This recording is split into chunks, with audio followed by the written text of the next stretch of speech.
Welcome to Nice and Blunt. I'm Adam Rancho, your host. Today is Friday, June 5th, 1 p.m. Pacific Standard Time. We're going a little earlier today than our typical time slot. Early afternoon, and if you're on the East Coast, it'll be 4:20 in 20 minutes. Let's get it going. We got a new Frenchie contest, only $10 to max it. You know we're going to draft as many as possible in today's stream. Let us begin.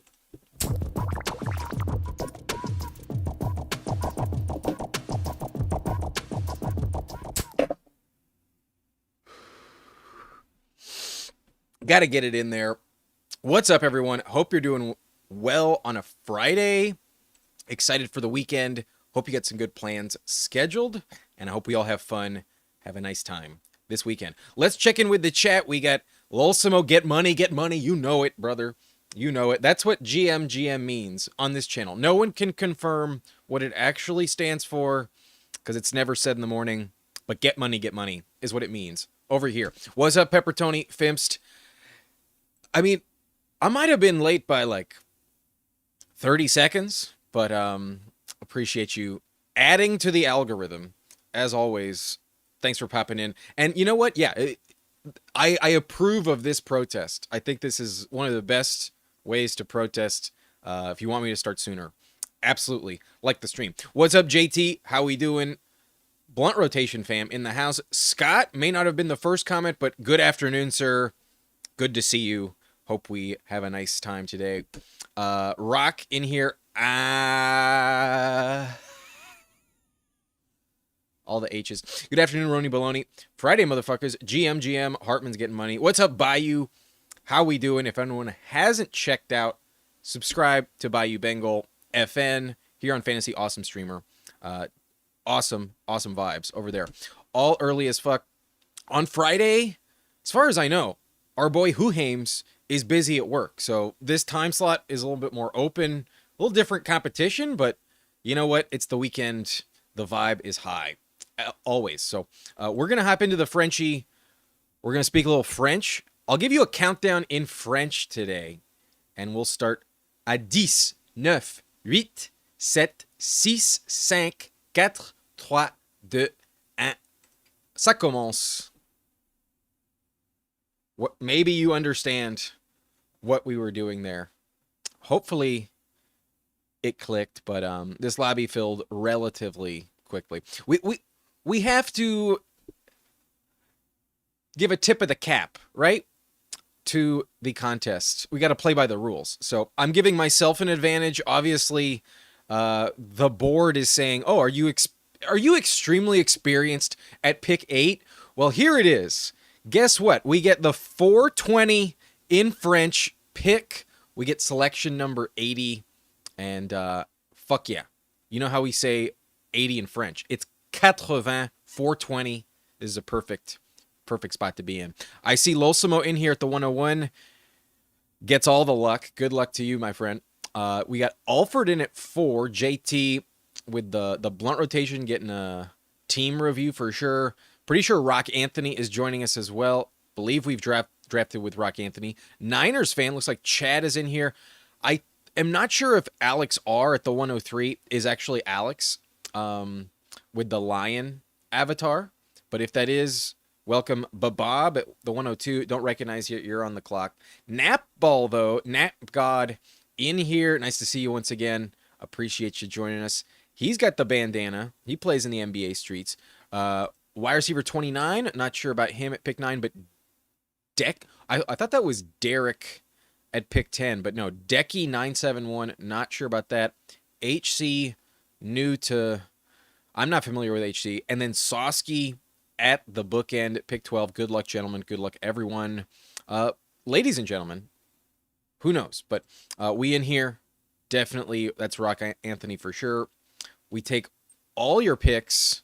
Well, Puka at the 105 is not bad, but Genty gets pulled up to 6. I took him in Best Ball Mania earlier today with Meg at the 105, so I'm willing to do that. Genty, I think, should be the 103.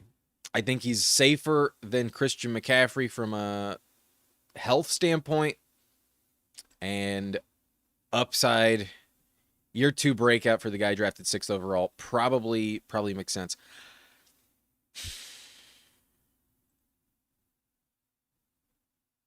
We're getting weird today. Fuck it. Hampton at the 108, Genty at the 106. We're having fun. It's the Frenchie. It's a $2 contest. Go big or go home. Take your guys. And Hampton has top 3 upside, top 5 upside. I want the Chargers offense. Let's go Omarion Hampton at the 108. Going to set up the early round 1 running back. Who the fuck cares about ADP? Give me an elite potential running back. Still in the potential zone. That's why he doesn't go this high. But next year, who knows? Next year, if Mike McDaniel is still the offensive coordinator, didn't move on to be a head coach somewhere, maybe Hampton is like a top 2 pick. Who knows? What if next year the ADP has Genty and Hampton at the top?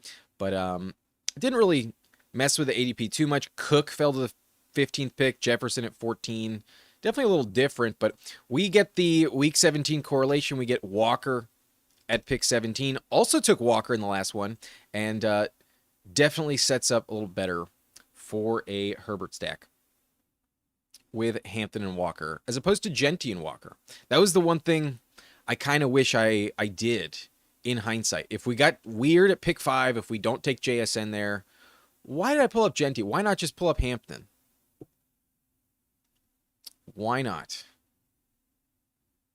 But nope. Today, we are not drafting BBM. We drafted a Best Ball Mania last night with Meg, and then did one earlier. We got Genty on both of those teams.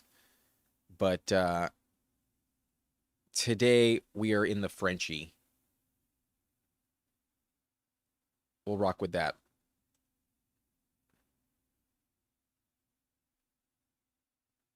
Welcome, Disbanded.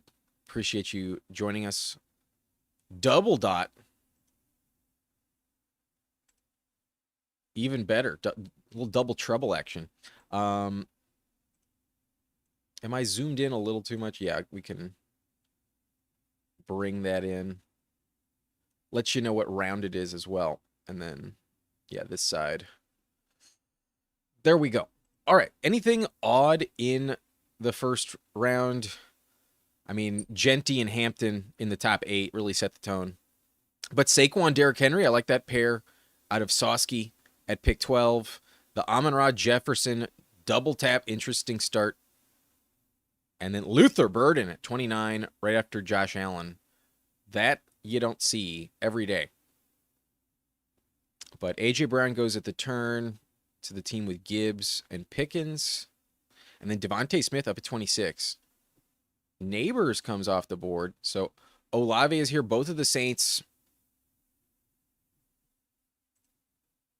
This might be a hyper fragile. If we're only going to draft 5 teams in this contest for a total $10, one of them should be really wild, and then every other one should be much different. So it's going to be a much different approach. I'm not usually going to start Trip running back, but don't mind it. And the fall on Travis. I'm willing to take Travis where Jeremiah Love goes. I think Travis at pick 20 isn't the worst decision ever. I'm not convinced I know exactly who is the best receiver after Jefferson is taken. And once Bowers is off the board, pivoting to Jeremiah Love, Breece Hall, bad offenses. I do like the Saints, though. And especially if Kamara isn't really a factor, then we can definitely make Travis Etienne. I don't want to go full Cajun, but if I'm gonna pronounce it in proper French, it's Travis Etienne. That would be the correct pronunciation. Yeah, like I was thinking, maybe just get really weird, but you know what? Let's just really commit to the LA Chargers. Why not? We got Hampton in round 1. We got the Chiefs bring back with Ken Walker. Travis plays the Falcons, so might be looking for a Kyle Pitts on this team, perhaps. I don't draft too much Kyle Pitts, but to pair up Falcons Saints in the dome should be a fun one. I like the offenses. Might be looking for that game. But otherwise, we're hyper committed to Chiefs at Chargers at SoFi Stadium. That's also indoors. No weather to be concerned of. And Mike McDaniel with the Chargers upgrade against Andy Reid. Going to exercise some demons. Divisional rivalry game. Chiefs always play well in the Chargers Stadium. Last year, they didn't get a chance to. That game was in Brazil. And Chiefs got swept.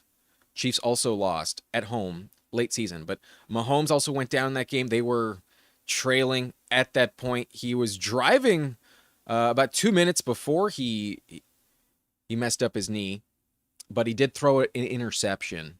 And it kept the Chargers with the lead. They were this close to taking back the lead, but they didn't quite get there. And then, trying to play hero, trying to go Superman.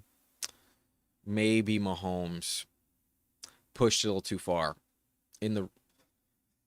Sadly, the man could not finish the game. Not claim his full 4-quarter L, unfortunately. But he'll be back with a vengeance, I'm sure.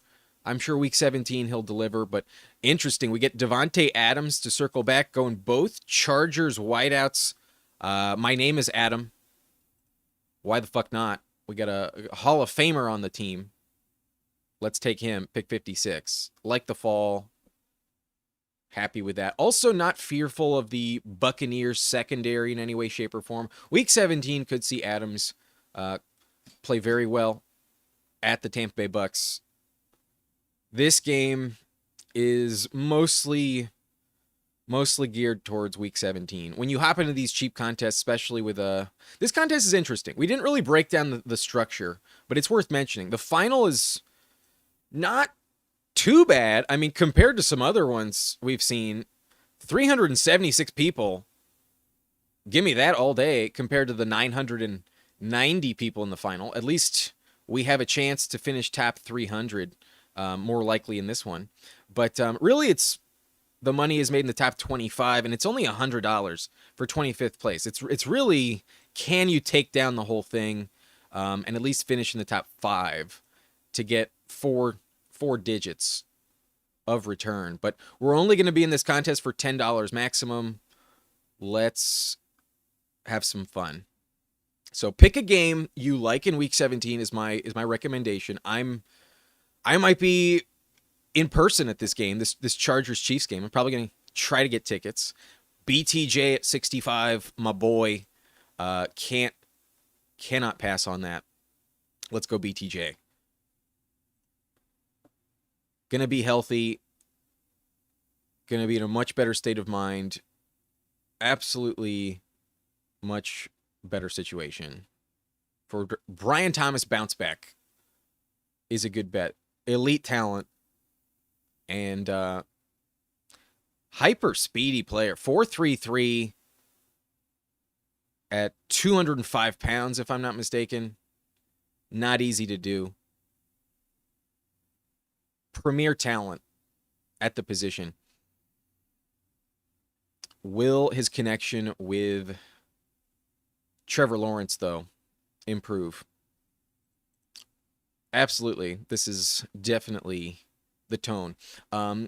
Get money from Hallie, GM to you as well. Bon après-midi. Good afternoon, says Jamie. Kyle Pitts noted. I mean, oh no, you're going to snipe me on Kyle Pitts? No, don't do that. I would be so upset if you snipe me on Kyle Pitts. How dare you?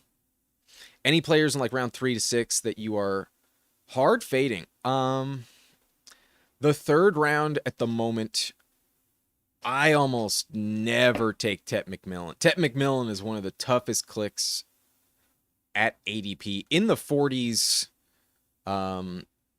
late 40s is where I think Tet should be a 5th round pick. I don't think Tet should be viewed much differently than Carnell Tate. So I am a hard fade on Tedro McMillan. Of course, Rock Anthony doesn't let me have fun, but we have a good team already. We're in a good spot already. You think I'm worried about losing Justin Herbert? Do you think I'm worried? Pollard here, a team I like. Not significant falling value, but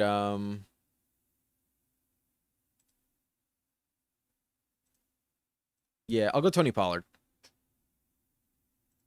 Really strong running back room. I can ignore the position until the final round now, and think it'll be all right.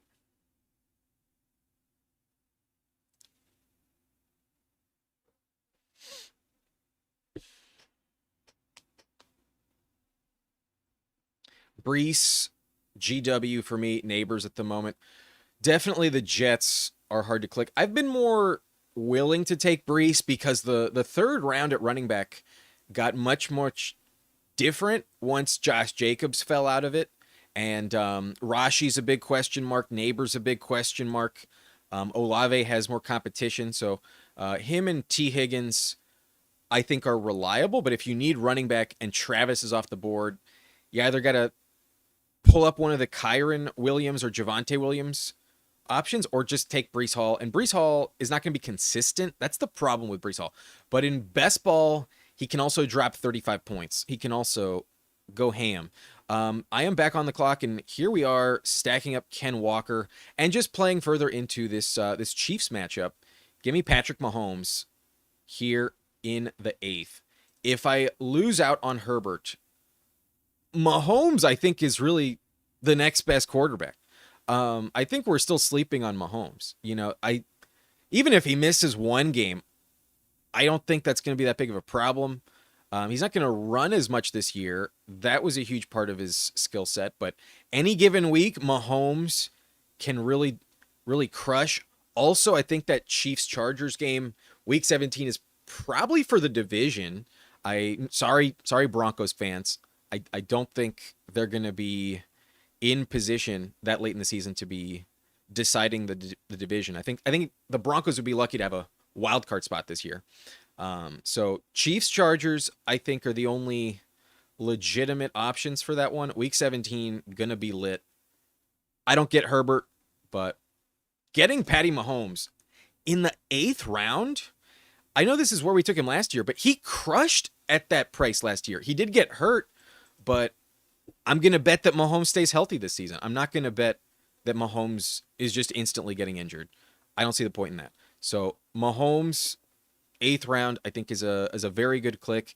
And it helps that I get the Week 17 bring back. I looked further into, the Chiefs last year once they became an obvious pairing option. You want the bringbacks. I do think you want to bet on a certain game blowing up in Week 17 and maybe not have every part of your lineup set like that. I don't want strictly Chargers and Chiefs with every single pick, but loading up on that I think is pretty solid. And take your pick of which game. Obviously, I was looking at Xavier Worthy here. Would have been interested for sure. He got sniped. But Josh Downs circles back. Josh Downs, very good option. Really strong floor play. Locked into some targets. And I'm in on the Colts pass catchers, especially if we convince ourselves Daniel Jones stays healthy. I don't know, if that's the best bet in the world, but I do like the Shane Steichen system. As always, it's a team I believe in. And their defense isn't good enough to feel like, it's the same proposition as the Houston Texans bet. I think Josh Downs has a very consolidated target share, and despite not getting the contract that Alec Pierce received, I could see him honestly match it next year in free agency. I don't think they're going to be moving off of him anytime soon, and I think he's a really good slot receiver, really good talent. So I'm in on all the Colts pass catchers. I prefer Tyler Warren over Alec Pierce straight up, but if Pierce falls, especially into the late 70s, I would have considered him at pick 80. I get Josh Downs at 104, though, and he's a very safe option. There's really nothing I can point to with Downs that doesn't quite pay off this draft capital. I did pass on Kyle Pitts. I mentioned him, but structurally, I think I've mentally decided to go in a different direction with tight end. Purdy at 106, Goff at 107, Kyler at 110. So the quarterback market is a little depreciated in this one.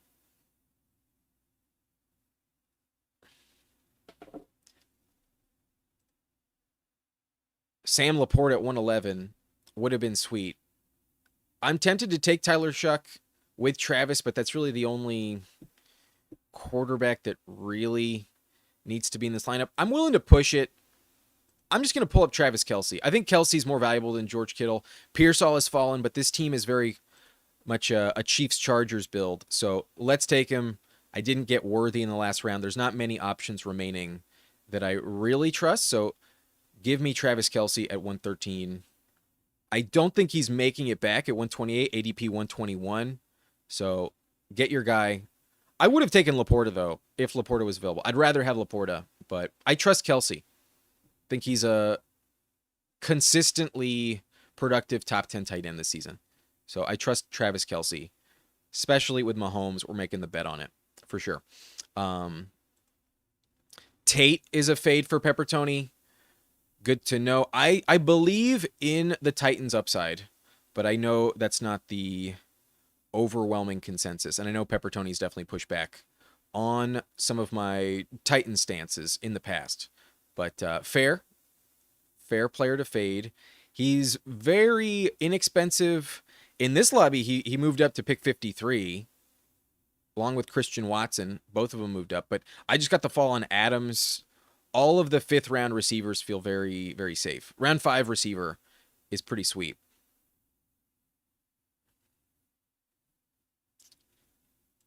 Yeah, I think that's got to be what it is. At least here, that's what I want it to mean. I think I have the jurisdiction to say what it stands for on the channel. So it means get money. What up, Zero? How you doing? I stack my QBs week 15 through 17. I suppose you could also target one of those early weeks, but especially in this contest, I'm a little less thinking about weeks 15 and 16. They matter for sure. You got to get there. I definitely don't want to underestimate the value of those two. But I'm on the clock. Tyler Shuck circles back, and I mentioned considering him with Travis. So I think Travis can be an excellent pass catcher. I trust my receiver room enough right now. I'm going to go Tyler Shuck with the fall, and definitely prefer his week 17 game against the Falcons defense at the moment, as opposed to Baker Mayfield against the Rams defense, which got a big upgrade. Myles Garrett going to be chasing after his former teammate. Former Brown versus former Cleveland Brown in week 17. And then Trent McDuffie also might be a pretty tough matchup for Igbuka. Since the schedule has been released, I thought I liked the Bucks versus the Rams, but I worried about Igbuka, in all honesty. One reason I'm a little worried about A.J. Brown, as much as I liked him pre-draft, once the schedule came out, Pat Surtain week 17, a little less exciting when that's mostly what matters for the sake of the contest. Who knows if we make it there? The advancement rate is pretty high. We get a nice price on Malik Willis, to be honest. I think it's tempting to take Malik. However, my boy Stephon Diggs is still here, and until he signs, he's just going to be too inexpensive. He's going to be too cheap, and I will scoop up the value all day. I mean, I genuinely think Diggs is one of the few players who, given the news, can potentially rise up to like 50 spots. I think if you told me Stephon Diggs in the right spot was pick 97, pick 87, somewhere in the 90s versus Michael Wilson, I don't think it's impossible. I think it's all dependent on landing spot. But in all honesty, there is actually a chance. There's some rumblings. I don't know if the rumor mill is going to provide, the right outcome here. But Diggs to the Chiefs has been mentioned. Obviously, the Rashi Rice situation, not ideal. He's in jail at the moment, and he had surgery. He's trying to recover while serving his sentence. So that can't be good. It's definitely not what was planned. And perhaps they don't like what they're seeing out of Rashi coming out of his prison sentence. So who knows? Once that becomes more clear, maybe the Chiefs move mountains on the cap to get Diggs on the field. Diggs still has a lot of good outcomes, and everywhere they are, like it just makes him a good pick. It really doesn't matter. The Toxic Tower yesterday tried to get me to believe Diggs signed with the Commanders. That's not my preferred landing spot. I prefer the Raiders. On this team, I would love the Chiefs. But if you're telling me it's the Commanders, we're in pretty good shape.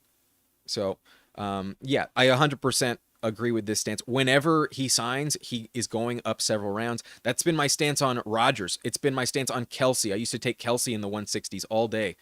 People thought Kelsey was going to retire, I was drafting him all of the time. So the ambiguous details on players we know are going to be on the field, they are worth more than what the lobby has decided we should be worried about in terms of their price. But Darnold falls a little bit, so if that's what I'm stuck with, I wouldn't mind it. Juwan Johnson seems to have been taken, so I think I'm just gonna go Darnold then. Get the third quarterback. I'm not getting Daniel Jones on this one with Downs, but there's still some back stacks available with Darnold. 152, a nice 11 pick fall. I think that's probably the tone of the room. Maybe the contest, maybe in this Frenchie at $2 a piece, quarterback's going to be cheaper. But it seems like now that we've hit June, the quarterback market is starting to be depreciated by a significant margin. So I was hopeful that Daniel Jones would circle back. Definitely in my sights on a Josh Downs roster, but I can move on with Downs unstacked and be just fine. Diggs here though could be the steal of the draft. So not going to pass on that. Darnold at 152 versus Daniel Jones at 137. I like Diggs way more than a Jawan Jennings selection. Like Jennings got one of the worst landing spots in my opinion for free agency. I used to think Jawan Jennings was going to be super valuable, and maybe they pay him enough where he's just locked into the target share no matter what. But here on the clock, I have plenty of running backs. I'm done at quarterback. I need another tight end soon. So I could take Barner, but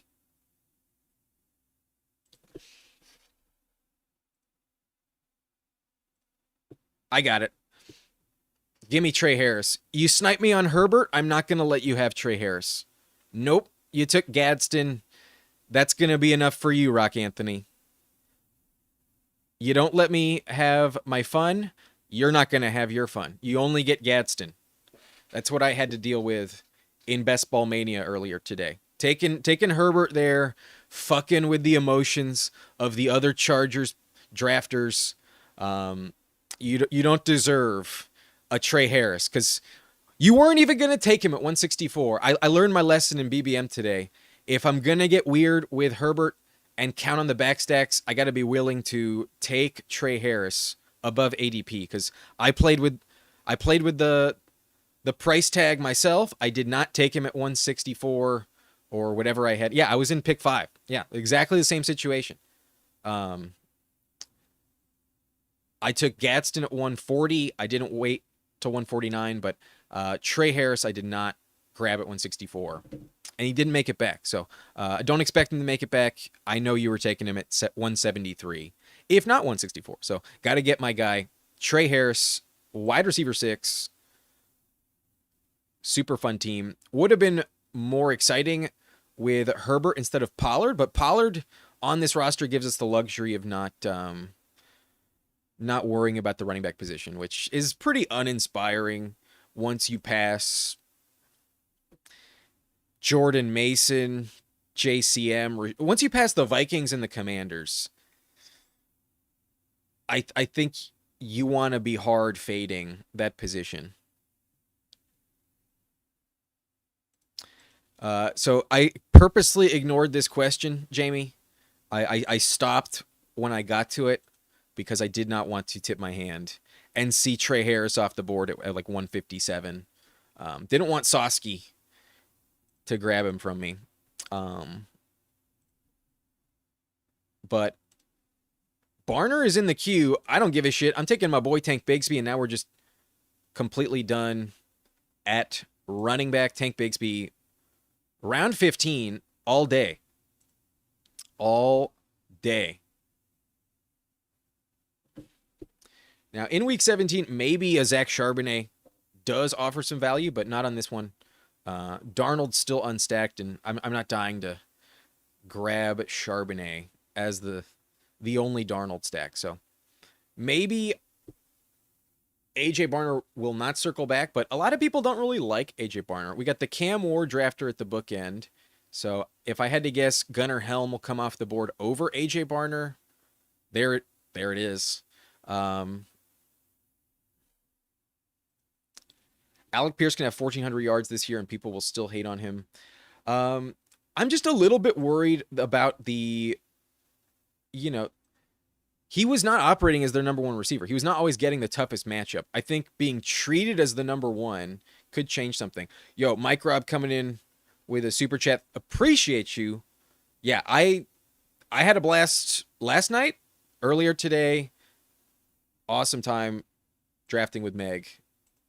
And looking forward to reaching out to Steve. I haven't reached out to Steve yet, but want to make sure we make that happen. Emmett Johnson is definitely a player I considered when I took Tank Bigsby. I was like, maybe I should just take Emmett Johnson. But I already have Ken Walker. Let's bet that he stays healthy and AJ Barner makes it back. I get my stack. And I definitely needed another tight end. I have Kelsey and Barner. I could probably use a third. Might be able to get away with it. But if you told me Elijah Arroyo takes a leap and AJ Barner just doesn't score as many touchdowns this season, I could see that definitely crater his value. There's a world where AJ Barner is a really, really bad pick if Elijah Arroyo can steal his job. But I doubt it. I think Barner has been so trustworthy. He's definitely locked into touches. I think unless he gets hurt, I think he'll stay active on the field. Kelsey, 200 ADP was nice. Yeah, I wish I actually started drafting in January. I missed the initial few weeks of the contest. That must have been a huge advantage. I started in I want to say February 2nd was my first entry into the big board. Jawan got one of the worst landing spots imaginable. Yeah, there's just too many targets going above him. Even TJ Hawkinson, I think you could argue, is a better value in Minnesota than Juwan Jennings right now. I was a bit surprised he never fell. And sometimes it's tough because people are auto drafting sometimes, but the more you think about it, Juwan Jennings versus Trey Harris, there's no way Ladd is as good as Justin Jefferson, and then Quentin Johnston versus Jordan Addison, Addison was drafted ahead of him for a reason. So Juwan Jennings has tougher competition. He goes above Trey Harris by multiple rounds. I think Trey Harris is a better pick straight up than Juwan Jennings. Haven't seen anything with him, but who took forever to break out, never saw anything, and then delivered? Juwan Jennings, a perfect example of that. But I could go really overboard on Chargers here. I don't think that's necessary. Wide receiver, I think, is the move.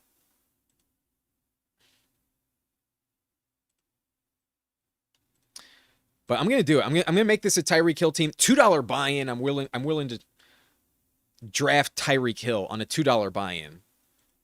Money spent, definitely a strong way to play players like this that are very ambiguous, but have elite upside. If we can get a healthy Tyreek Hill, elite potential.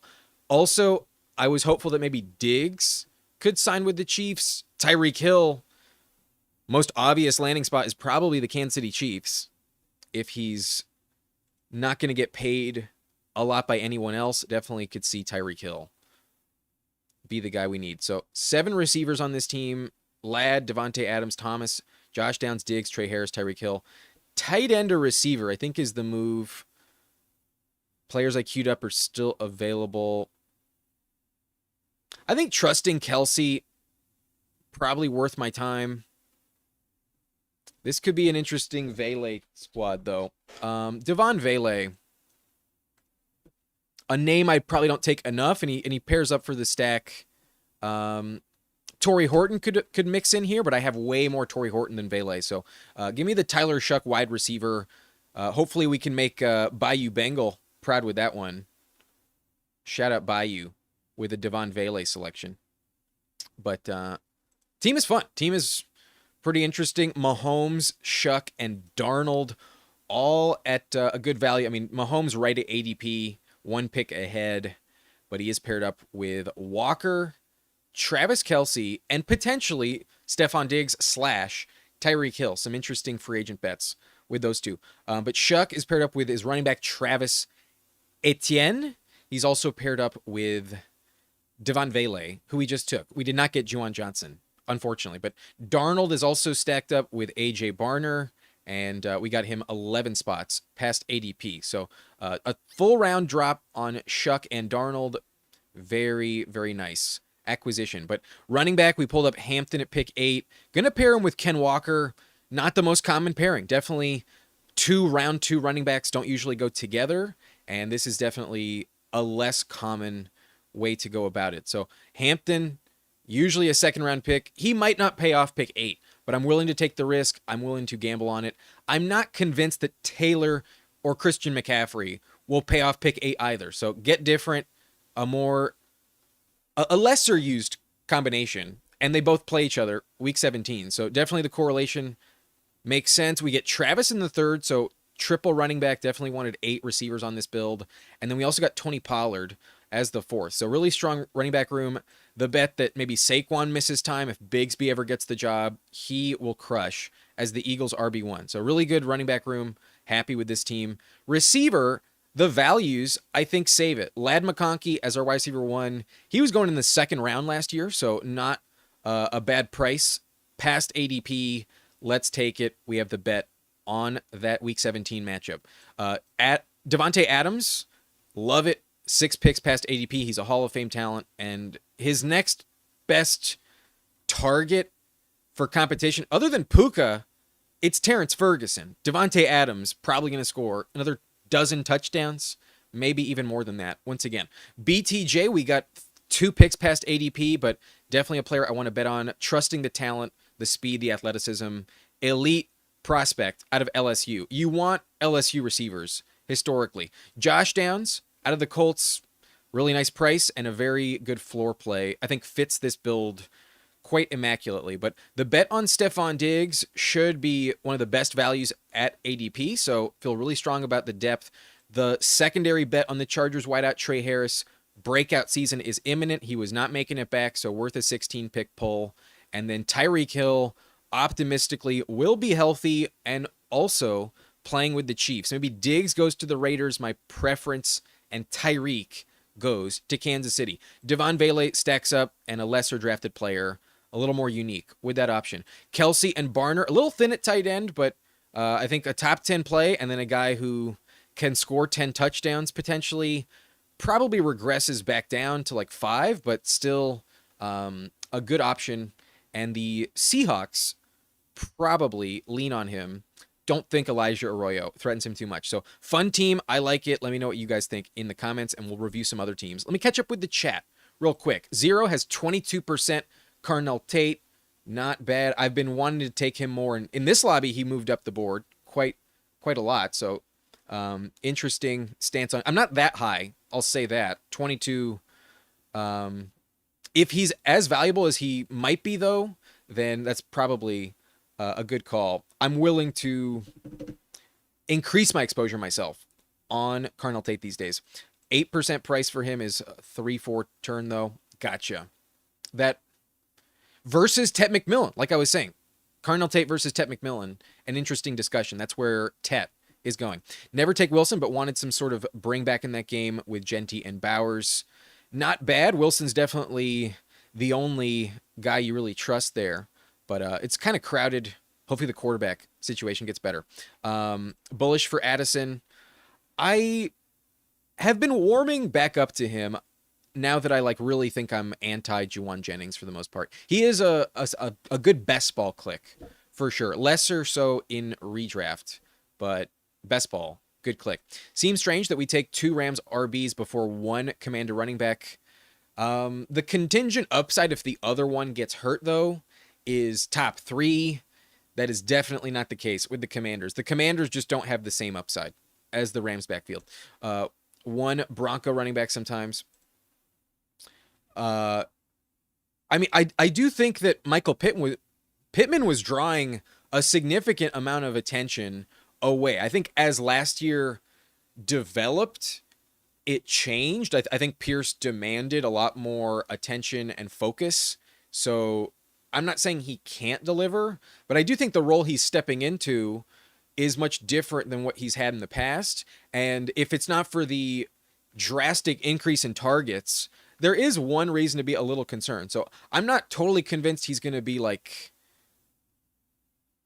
a full 300 yards better than Josh Downs this season. And so then it's just going to be decided by touchdowns. And those can be fluky. You know, sometimes touchdowns don't always hit. So that's my take on Pierce. I could see Quentin Johnston be more valuable. I could see Alec Pierce fall into the 8th round and it make total sense. I don't think the receivers in round 7 are ideal, but Pierce is a great spike week guy. I am fine taking him where he goes. What's up, Danimal? Thank you. Appreciate it. Get money, says P Punch. Welcome in. There's no way that Kyler is as good as Herbert either. Yeah, that's also a very, very good point. BTJ did recently say he played hurt all last year, so this price feels very risky baked in. I also read something that said he, like, you know, grief is hard to quantify, but apparently someone in his like personal life may have also passed away. So prayers to BTJ on a good season, a breakout, or I guess a bounce back junior year in the NFL. The year 3 wide receiver breakout is typically something you want to bet on. And we do have Marvin Harrison on the thumbnail today, but I'm absolutely more inclined, more trusting of BTJ over Harrison. What's a top 10 pick with the most risk or fade? JT, CMC, Jefferson, St. Brown. For me, it's actually JSN. JSN is my largest fade of the first round. I am the least exposed on JSN. Once I hit pick 5, I'm willing to get different, and I do not take JSN very often. I think losing Clint Kubiak is a big deal for JSN. So that is my candidate. You did not even mention him, but within the 4 names you're offering here, I think Christian McCaffrey in redraft, I'm probably not taking. I don't think I'm going to take him in redraft, but I will take him over JSN. I'll say that. So JSN, my biggest fade, round 1. Pittman was helping, but Pittman never got the hardest defensive matchup. Alec was winning downfield against 1-2 guys consistently. He's a great player, man. He's a great player. There's less options to focus on. You know, like, say what you want about Pittman. Him coming off the field makes Alec Pierce going to get the shadow coverage most of the time. So he's going to be more vulnerable to those terrible matchups, in my opinion. I think he will line up in shadow on a corner you don't want to face at a higher frequency than he ever has in the past. So I prefer Tyler Warren over Alec Pierce, but Alec Pierce definitely over Josh Downs. Not ever gonna pretend like I want Downs over Pierce. Unfortunately.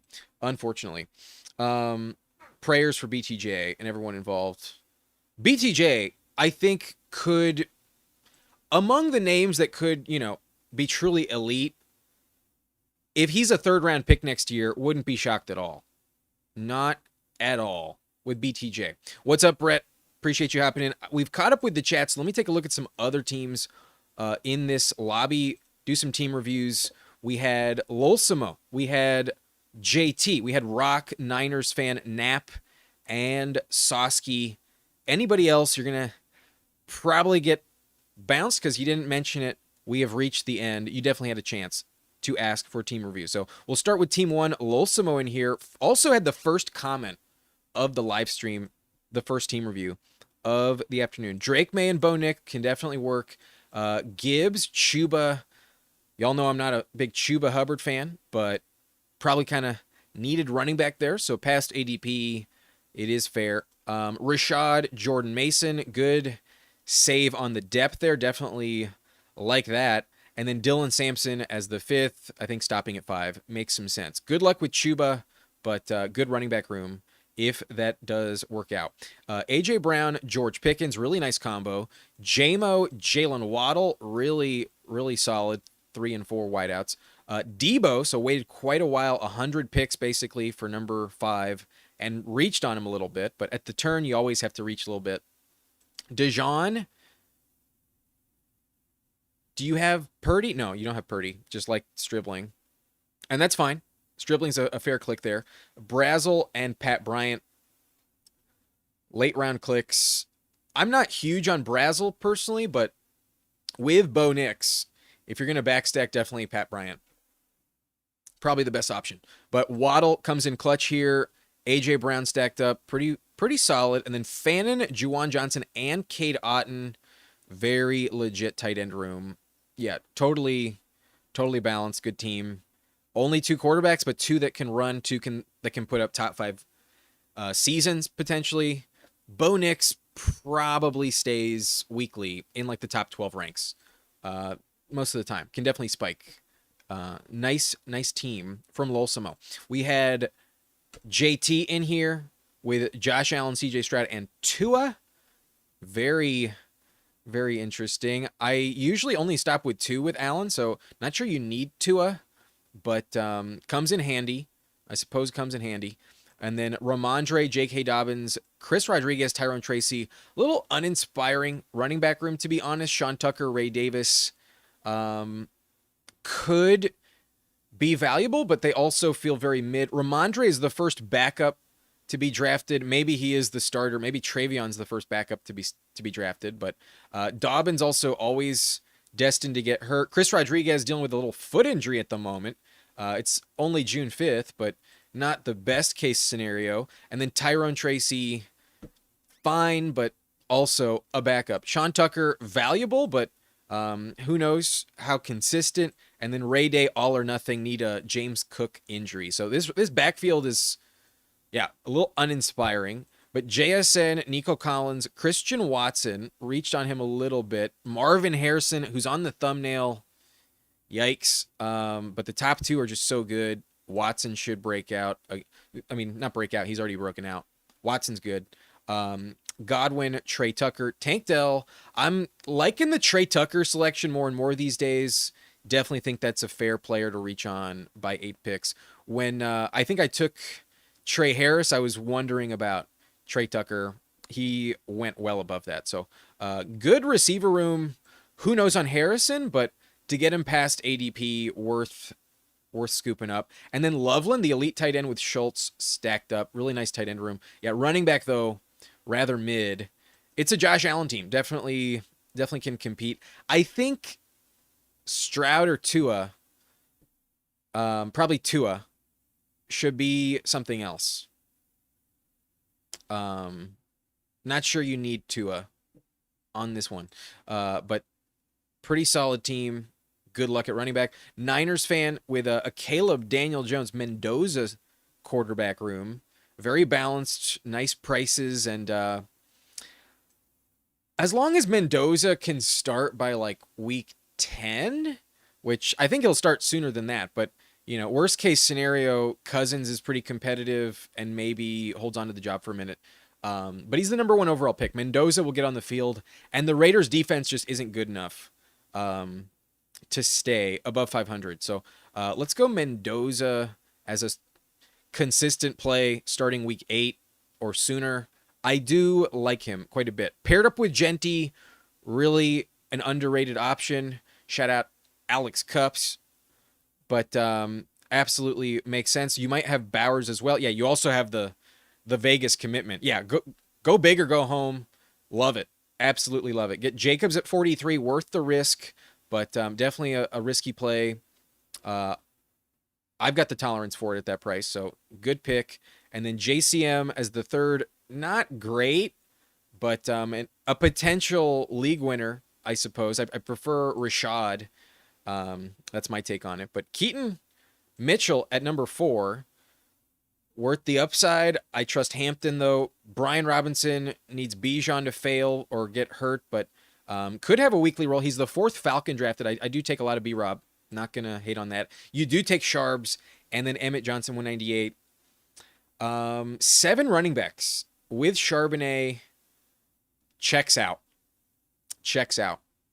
Rashi Rice, Roma Dunze, Alec Pierce, player of discussion today. Michael Wilson at 91, right at ADP. You did snipe me on Worthy, but a pick past ADP, so totally fair. And then Malachi Fields, someone I also will consider final round. Pretty good receiver room. I think if Michael Wilson delivers, you can get away with it. But honestly, I don't trust Wilson very much.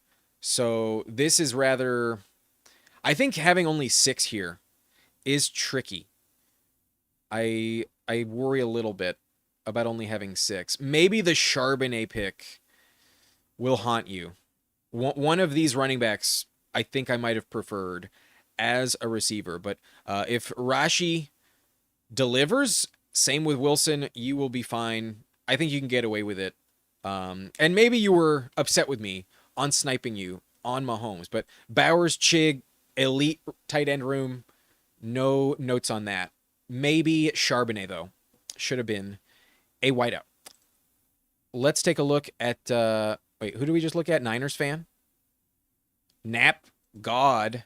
Nap ball in here at the 107. Jaden Daniels, Jackson Dart, Aaron Rodgers, phenomenal at QB.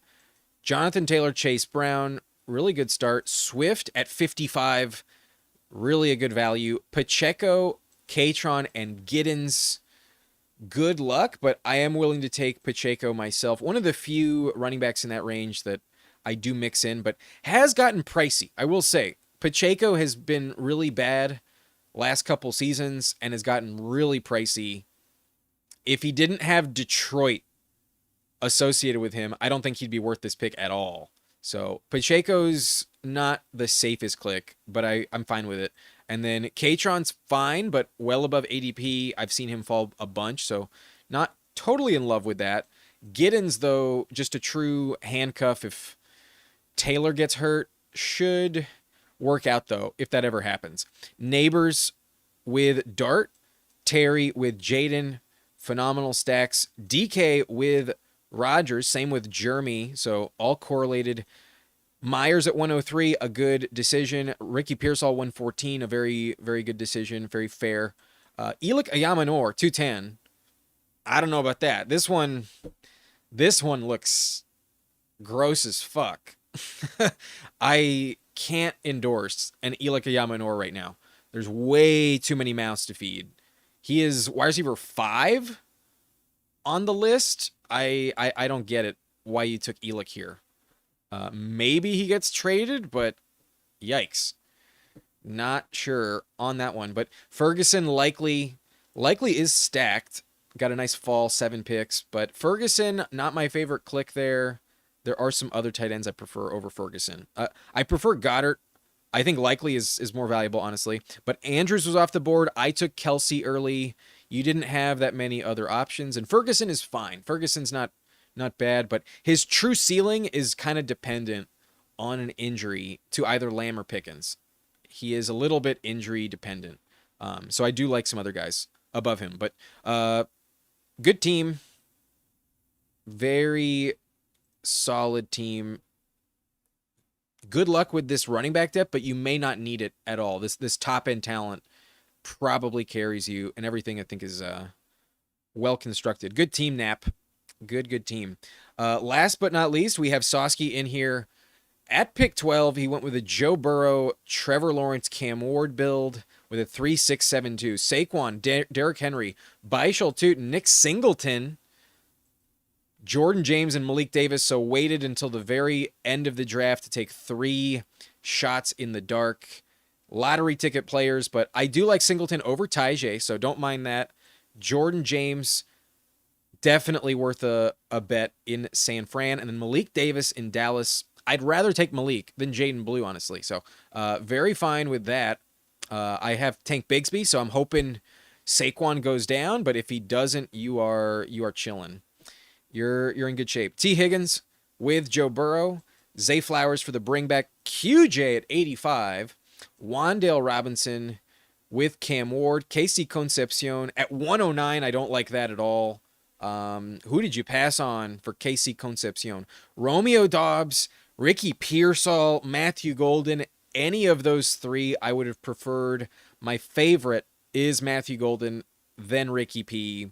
But Romeo Dobbs even, I think, is better of a selection than Concepcion. But you do you. If you have conviction on it, be my guest. I need Concepcion to fall for me to take him. But Travis Hunter, the big all or nothing bet, good luck with that. I've taken it quite a few times, so very fair click. And then Antonio Williams here. We got the rookie swing. So receiver, a little hard to believe in with Hunter and only 7, starting with T. Higgins, Zay Flowers. Maybe not the safest approach. Yeah, I might have liked one more receiver, honestly. Anytime I take Hunter, I think I need an 8th most of the time. But I usually think I need an 8th. Unrelated. Brenton Strange, Gunnar Helm. Pretty good values, but a thin room at tight end. So good luck. I think may have gone a little overkill on running back. I think one of these three could have definitely been a receiver. And I think I would have liked it a little bit more. Yeah, Malik Davis needs Javonte to get hurt. I think I would have passed for another receiver. That's me. All right, we're going to draft another Frenchie. I'm not going to count it down here. These things are going to fill quickly, so I'm just going to hop in. Only one spot. I was hopeful for something like that. I wanted one where we could get in just a completely unique, different lobby. And again, I get pick 8. Yo, what the fuck? The actual F. Pick 8. Warren over Alec 2. But if Alec wasn't dealing with injury, he'd be 5-6 turn. And fairly. Warren's a grown-ass man. Warren's potentially elite. Warren over everyone in the 60s. Not the quarterbacks. I'm willing to do it, especially when I get Herbert on the way back. It's definitely pretty sweet. But the 60s and 70s are tricky. 6, 7, those rounds, not easy. I think the onesie positions are the best. But if the Drags trade for Mac Jones, then BTJ would be back on the 1-2 turn. Yeah, that's for sure. That's for sure.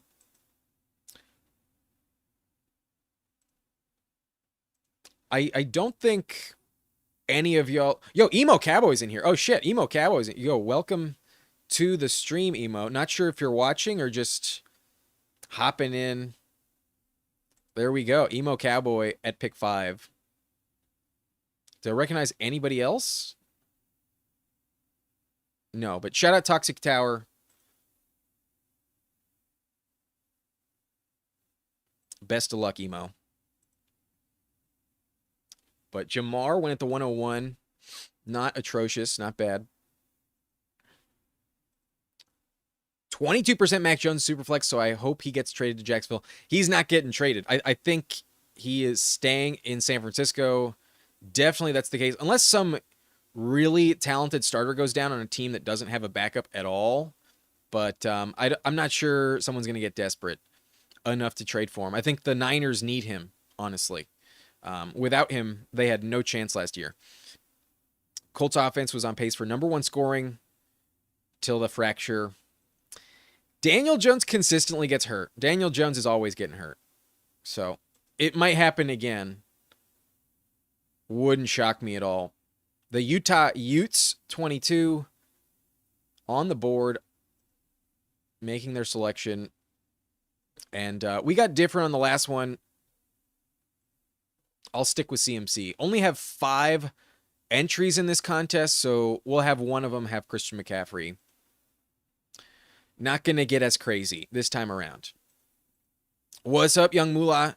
Just Blaze. You know what? It's been a minute. Let's definitely take a rip. Also, I'm gonna rep the music. We did not draft with the music on the first round. I think draft number 2. Let's get the music in. So let's take a rip first. I'll see ya very shortly.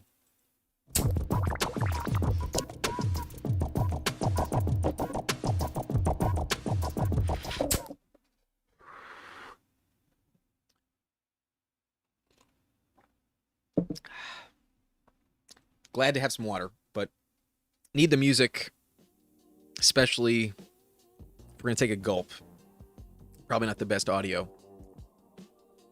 Rodgers didn't suck after the Achilles. Kirk was fine, just immobile.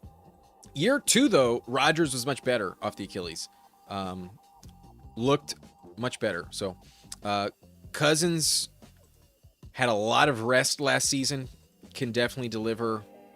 Unfortunately, Cousins is not playing the Tampa Bay Buccaneers in Week 17. He goes crazy against them, and Hampton's still on the board. Yeah, that's the reason you don't reach on a player like Hampton when you don't have to.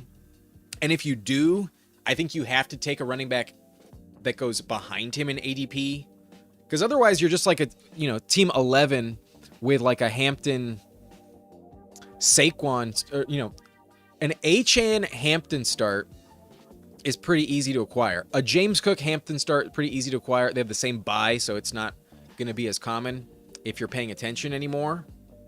But I think if you pull up Hampton, you should try to get someone that goes after him, because then you're making the bet that having this unique pair, something that nobody else really has, at least at a very low rate, 2 second-round picks is going to be a lot less common than, a first-rounder and one of the running backs.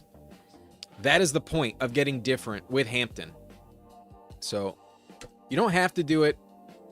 If you do it, you should be trying to get someone like Ken Walker or Chase Brown or Derrick Henry. Yeah, we're going to do a third Frenchie for sure. And I think we're going to hop into the third a little bit early. I definitely want to draft a third, but I also can't go longer than 3:30 this afternoon. I got to be done by 3:30. So definitely want to get that in, and we will have that on the slate later on. But not sure. Fridays off is perfect. Tequila Fridays.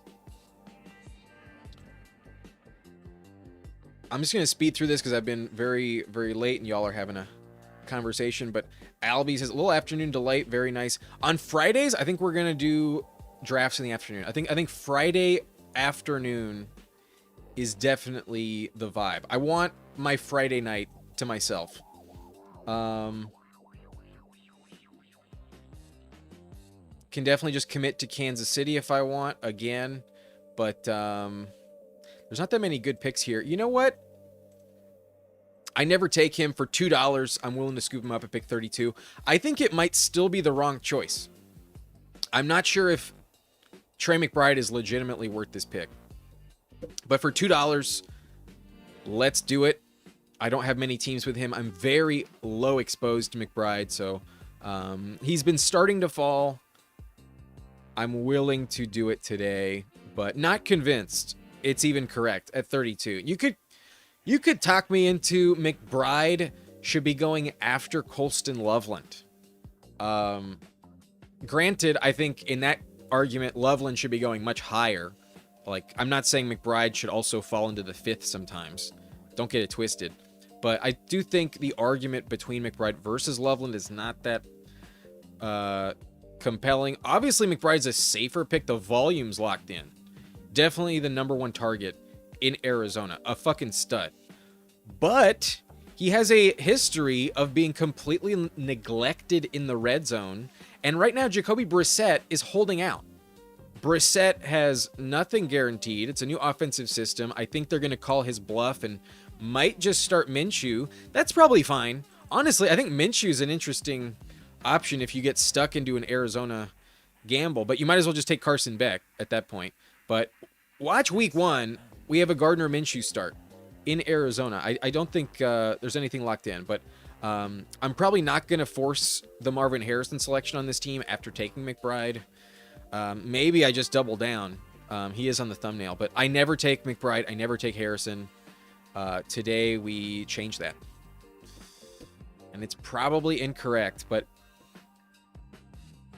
back on the clock after T-Sizzle here.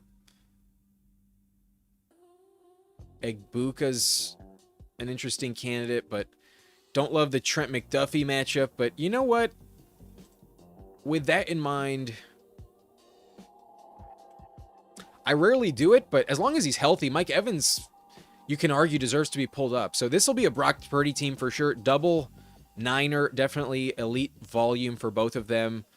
Christian McCaffrey could have 100 targets, even 100 catches. So absolutely a stacking candidate. And then so is Hampton. Both these running backs are stackable. Evans, let's make the bet he stays healthy. Even if he misses 3 games like he normally does with a hamstring strain, he's normally missing a little time.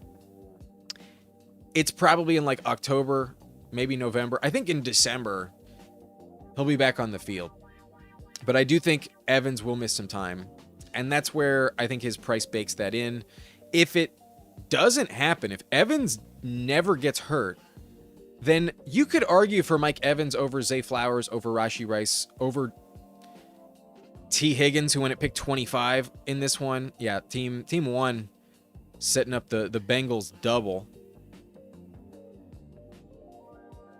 But Evans, if everything goes well, could be a top 12 receiver again. He's definitely done it many times, and I think his touchdown security is like no one else. It's just a question of will he get hurt?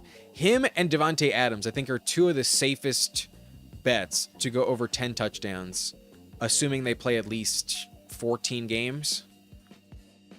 That would be my expectation. About an 75% touchdown rate on Mike Evans. But as I speak of Davante Adams, he goes to Emo Cowboy. I just took Ladd and Davante Adams as receivers on my last team, so he's making some good choices.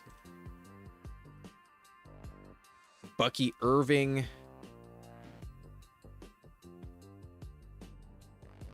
I'm not going to take, but hope that maybe if Utah was watching, we could convince him to scoop him up. I do like DJ Moore, but I do prefer Romadunze, in all honesty. The Carnell Tate bet is very live whenever I'm in the 5th, but I've also been looking at my Romadunze shares, and at least given I'm one of the original Romadunze truthers, I need to get back on board. And Luther Burden went pick 37 in this one. I might not even get Caleb Williams, but I'm definitely not going to let him fall. Rome against the Lions. That's not a matchup I'm worried about. Week 17. So I love that game. Definitely want a Chicago-Detroit matchup investment. So in that respect, I am still Rome over Carnell Tate. But I'll tell you this. I'm not taking Christian Watson over Rome. Definitely not going to do that. Christian Watson goes against the Texans week 17. No fucking chance he's going to be on the majority of my rosters in the early 5th round. I'm definitely passing on Christian Watson. Week 17 just plays such a relevant factor. Maybe less or so in this contest, but that's where all the money's made. It's not like you make much if you don't make the final and compete. So typically week 17 is going to be my tiebreaker, but Carnell Tate did fall to pick 63, almost made it back at 65. Not today, but thank God I don't have to take Harrison. He got sniped. Oh my, this is instant. This is a instant click. I probably would have gone Tyler Warren had I not gotten BTJ there. I think we would have passed on quarterback for a second, but waited on receiver. I already have my elite tight end. So going Tyler Warren, the more I think, honestly, I forgot I had Trey McBride. So thank God. I see Trey McBride in the 3rd, but I never think of him on my team. It's something I have to get used to. So McBride definitely wouldn't have made sense to grab Warren there. But BTJ, the price is too low.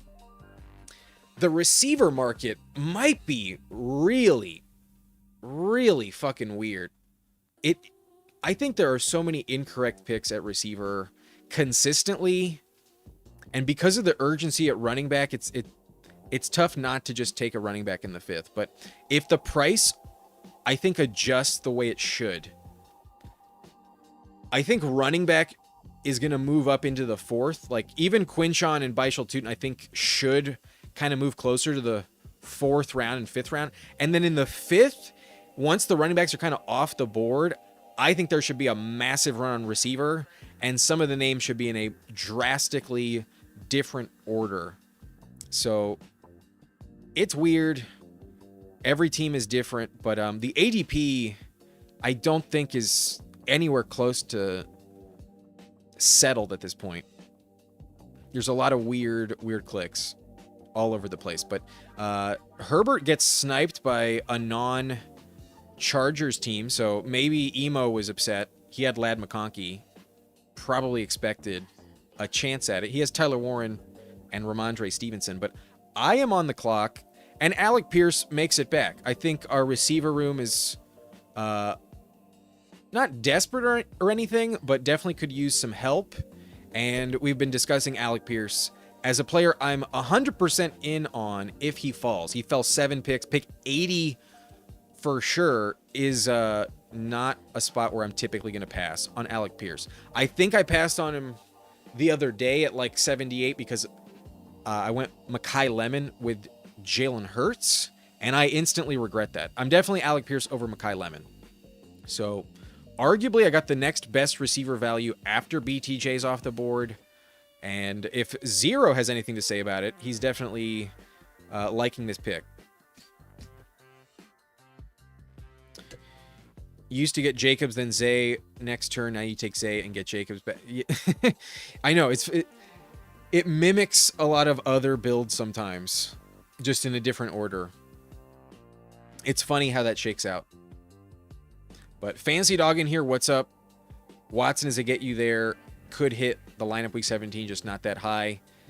He could be an absolute dud week 17. Also, I might be overthinking it. Maybe he also just crushes. Maybe he just has a house call, on one play, and he gives you 15 points as your flex play, and you win the whole thing. Maybe that's all you need.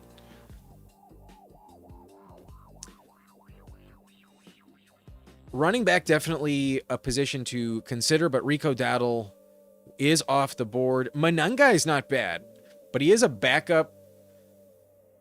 His argument for success is definitely injury reliant, and I definitely have the Brock Purdy stack set up. So I'm not going to fuck around. If this was a lobby that didn't value quarterback very much, then I might have pushed it to 104, but that's not the case here. Not at all. Burrow went at 48. Justin Herbert went at 76. Lawrence went 78. The Parker Washington drafter didn't want to give me the chance to snipe him. Dak, typical spot, but Mahomes at the turn. Jackson Dart has been falling lately. He goes 86 here, so I'm not going to risk it. I'm going to take quarterback. The lobby has spoken. The Josh Allen drafter also took Jaden Daniels, so one of the elite options is off the board. Definitely makes some interesting dynamics. So this team has Mike Evans and Christian McCaffrey.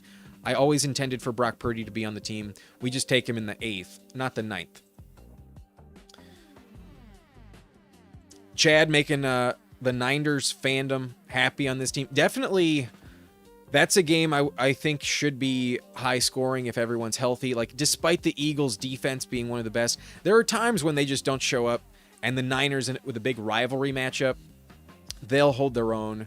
And I think they're going to be a little more desperate for a playoff spot this year. I don't expect them to have the same record as last season. So the Niners-Eagles game is pretty sweet. Definitely don't mind investing in that one. And Purdy absolutely is a good click. So here we are. We'll recap the team after this next pick, but most of the selections have made a lot of sense. I'm really liking this receiver room. And then we also have McBride. It's so easy to forget. I have McBride. I know. He's not playing 17 games, Jaws. He's not playing all 17. Can he play 14? I think so. I'm willing to make that bet, and I'm also willing to bet that when the money weeks are there, he will be on the field. I'm willing to make that bet. Ooh. Manungai would be sweet if he circled back here. I don't need a tight end, so Laporta, not great. If the Utah Utes needs RB as well. He goes Blake Corum, though. No, I'm definitely Manungai over Blake Corum. I'm actually Jonathan Brooks over Manungai, but I'm going to take the falling price. We're going to get 13 picks in value. And, you know, who knows? Maybe Jonathan Brooks circles back at 113. But Manungai usually in the 90s. I also have another Chicago Bear on this team. And if you told me Swift gets injured, Manungai is a top 10 play. He can give you 30 touches. It is a shallow depth chart in Chicago. And his production on the goal line is a sneaky aspect of his game. It's not just if Swift gets hurt. He has a clear role on a run-first team, a good offensive line, excellent play caller, if not the best in the NFL. Really excited on Manungai. But the chat kind of got away from me when Brett and Zero were spamming the chat. But John Tara, yeah, it is daylight. I'm not a vampire. I can attest to that. I'm not a vampire, but yo, if this guy passes on Kyler, I'm taking Kyler here for sure. Been a weird lobby on quarterback. If I can get Kyler at 113, I'm not going to pass. Kyler unstacked is also perfectly fine, but maybe this is a Jawan Jennings team as much as I don't quite love him. Kyler 113 unstacked makes plenty of sense. So basically I took Kyle Manungai at 89. Brock Purdy was available at 104, and then Kyler fell to 113. That's basically the only thing that's different than what typically happens. Purdy and Manungai just go in the different order, typically. But what up, Wilson?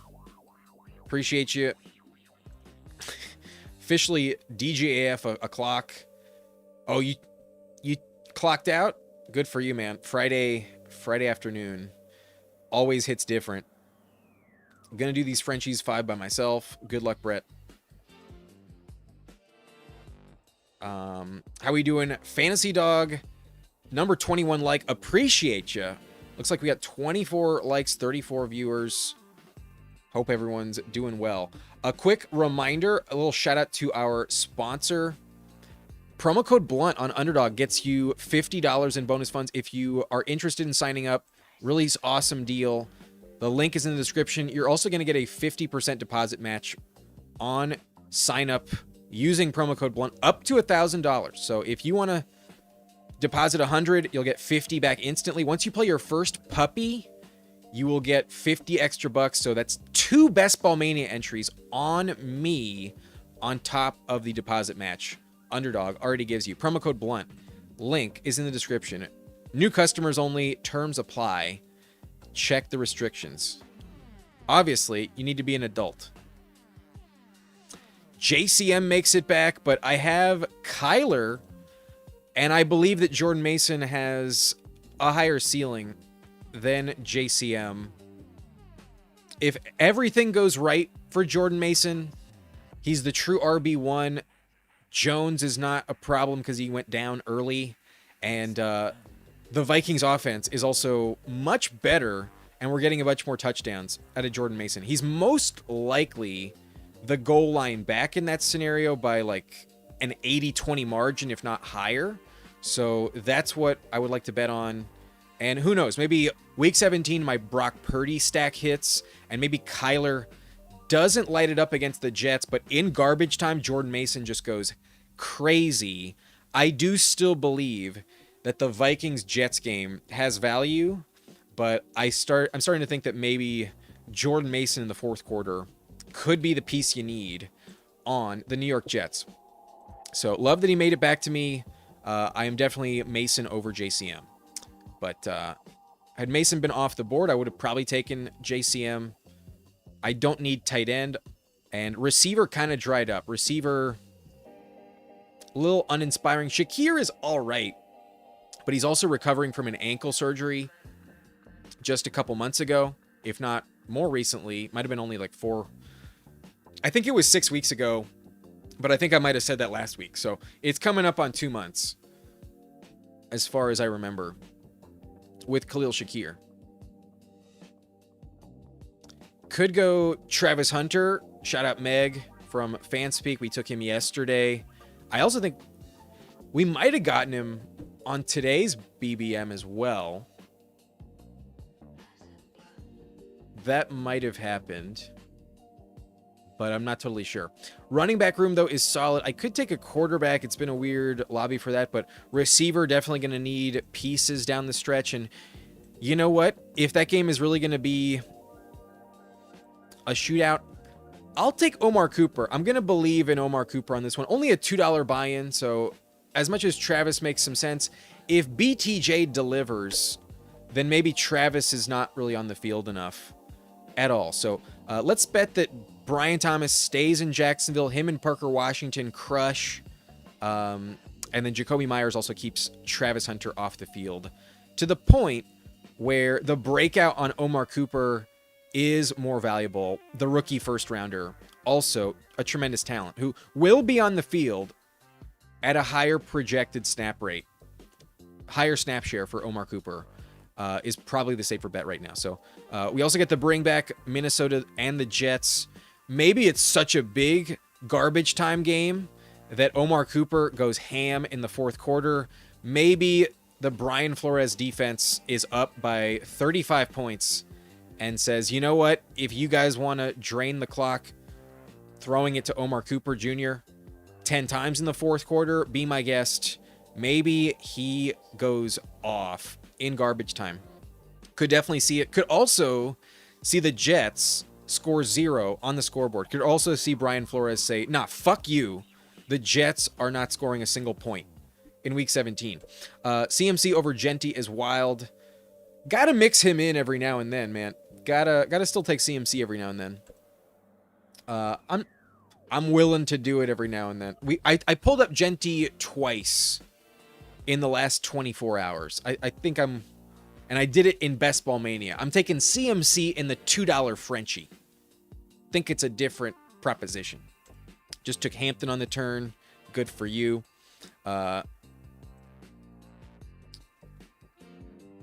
Gotcha. Need to keep up appearances. Hampton Walker feels like an easy combo.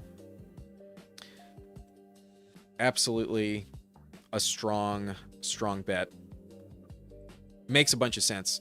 But you have to be willing to take Hampton in the first. Not everyone is willing to do that. Hunter makes it back. All right, yeah. I think why not? You know, why not? Makes plenty of sense. Because Juwan Jennings is off the board. Travis Hunter was in consideration for the last click, so we're getting both of them. Travis Hunter 152. Emo Cowboy goes Trey Tucker over Travis Hunter. I like Trey Tucker, but be my guest. I appreciate the pass, in all honesty. Hunter in the 13th. Don't see that too. I've seen Travis Hunter at the 10-11 turn a bunch of times. Last year, he was in the 5th round. So the discount pass pick 150 for sure, I think is worth it. A $2 buy-in, if you're going to draft Travis Hunter, is probably this type of contest. Doesn't take a lot to risk it.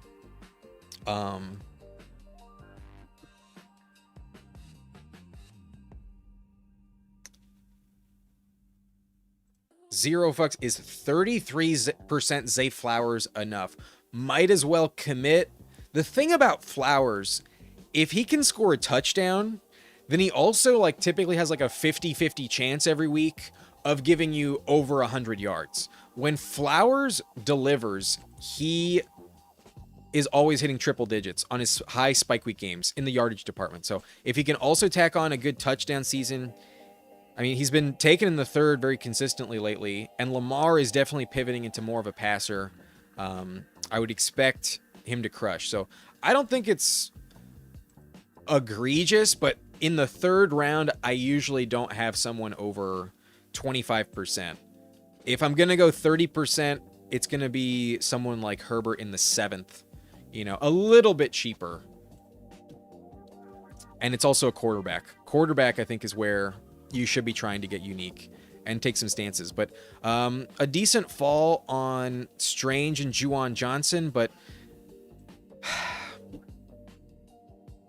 this feels wrong, though. I think I can't personally endorse a TJ Hawkinson over Juwan Johnson selection. So I'm just going to stick to my ranks. I think in this Frenchie also, I'm only going to do two quarterbacks. So the stacks are a little bit less critical. I already have my big Niners bet. We have CMC, Mike Evans, and Brock Purdy. That's its own thing. And who knows? Maybe TJ Hawkinson circles back. If Brenton Strange and Juwan Johnson were available at 161, maybe TJ Hawkinson can be available at 176. He's not the most inspiring click if you don't have Kyler Murray. But I also have Trey McBride, so I can also just stop with two tight ends. That's definitely a decent way to go about it.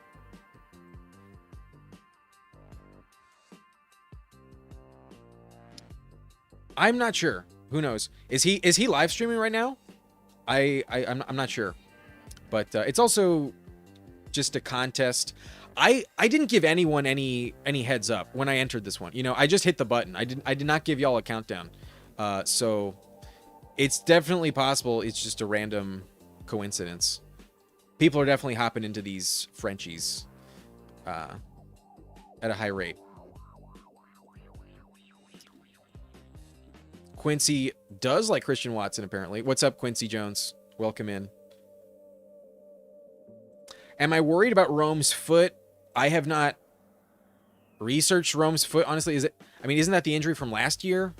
Unless he's injured in camp this season, I have no concern on Rome with any lingering things from last season. I'm not going to worry about last year.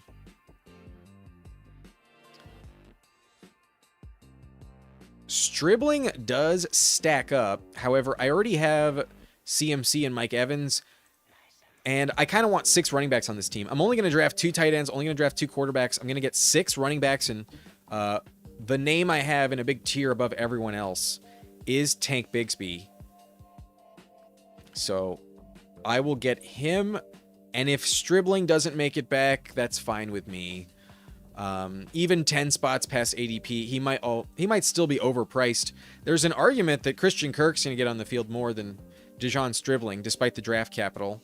Don't think the rest of the league was planning on taking Stribling. At the top of the second round, he was not getting that level prospect draft hype, so that one was a shocker. And maybe the Niners are just wrong. They've drafted some busts in the past. Ricky Pearsall, mainly injury related, is a bust, but talented enough. I trust their scouting department, but they make some weird choices. So I'm not totally convinced that Stribling will smash at even 10 picks past his ADP. 166 is a little pricey. Him and Antonio Williams just steamed up the board, and I'm not fully sold on them paying off. But Stribling does go at the turn. I expected him not to make it to 185. He goes 180, and that feels more appropriate. Round 16, I think on Antonio Williams, Dejon Stribling is much more appropriate.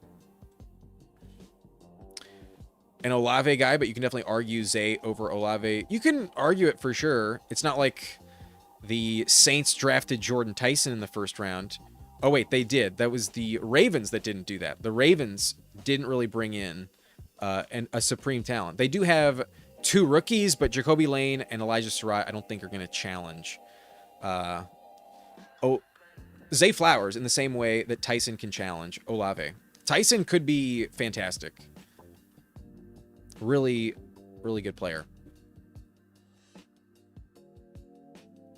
But it's RB wide receiver for me down the stretch here. I think in this round, I'm going to stay balanced. I'm going to go back to wide receiver. And I'm definitely taking 2 more. But not going to grab Ayuk. I'll tell you that. Surratt off the board. Just mentioned him. Tank Dell with some positive news, apparently. I guess it's not updated on... I forgot what it is, but... I mean... Why not? It's $2. You know, I'm much more willing to incorporate some of the riskier bets on a $2 team. And for the value, I'm much more inclined to take Tank Dell if you told me he's going to be starting all 17 games next year, as opposed to Jaden Higgins in what, the 10th round? Jaden Higgins came off the board with the... I don't see him. Oh, round 11. Pick 126. Round 11. What's up, Best Ball on Call? How you doing, Anthony? Still early. I'm still at work Eastern time. Here's the like. Appreciate you, bro. Appreciate you, bro. If anyone hasn't, you can check out Best Ball on Call on YouTube as well. Worth a subscription over there. Would love to see you live soon, Anthony. Not sure what your schedule's like these days, but if you go live, I'd be glad to check that out.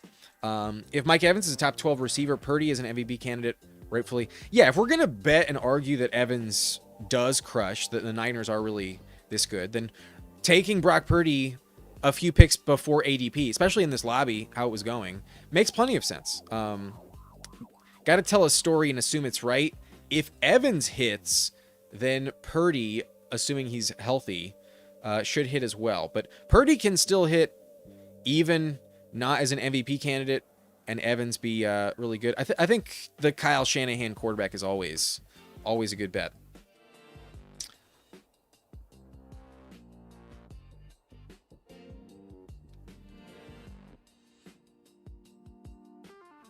I got a little bit lost in the chat. I'm way too behind. Holy shit. Gustavo, what's up?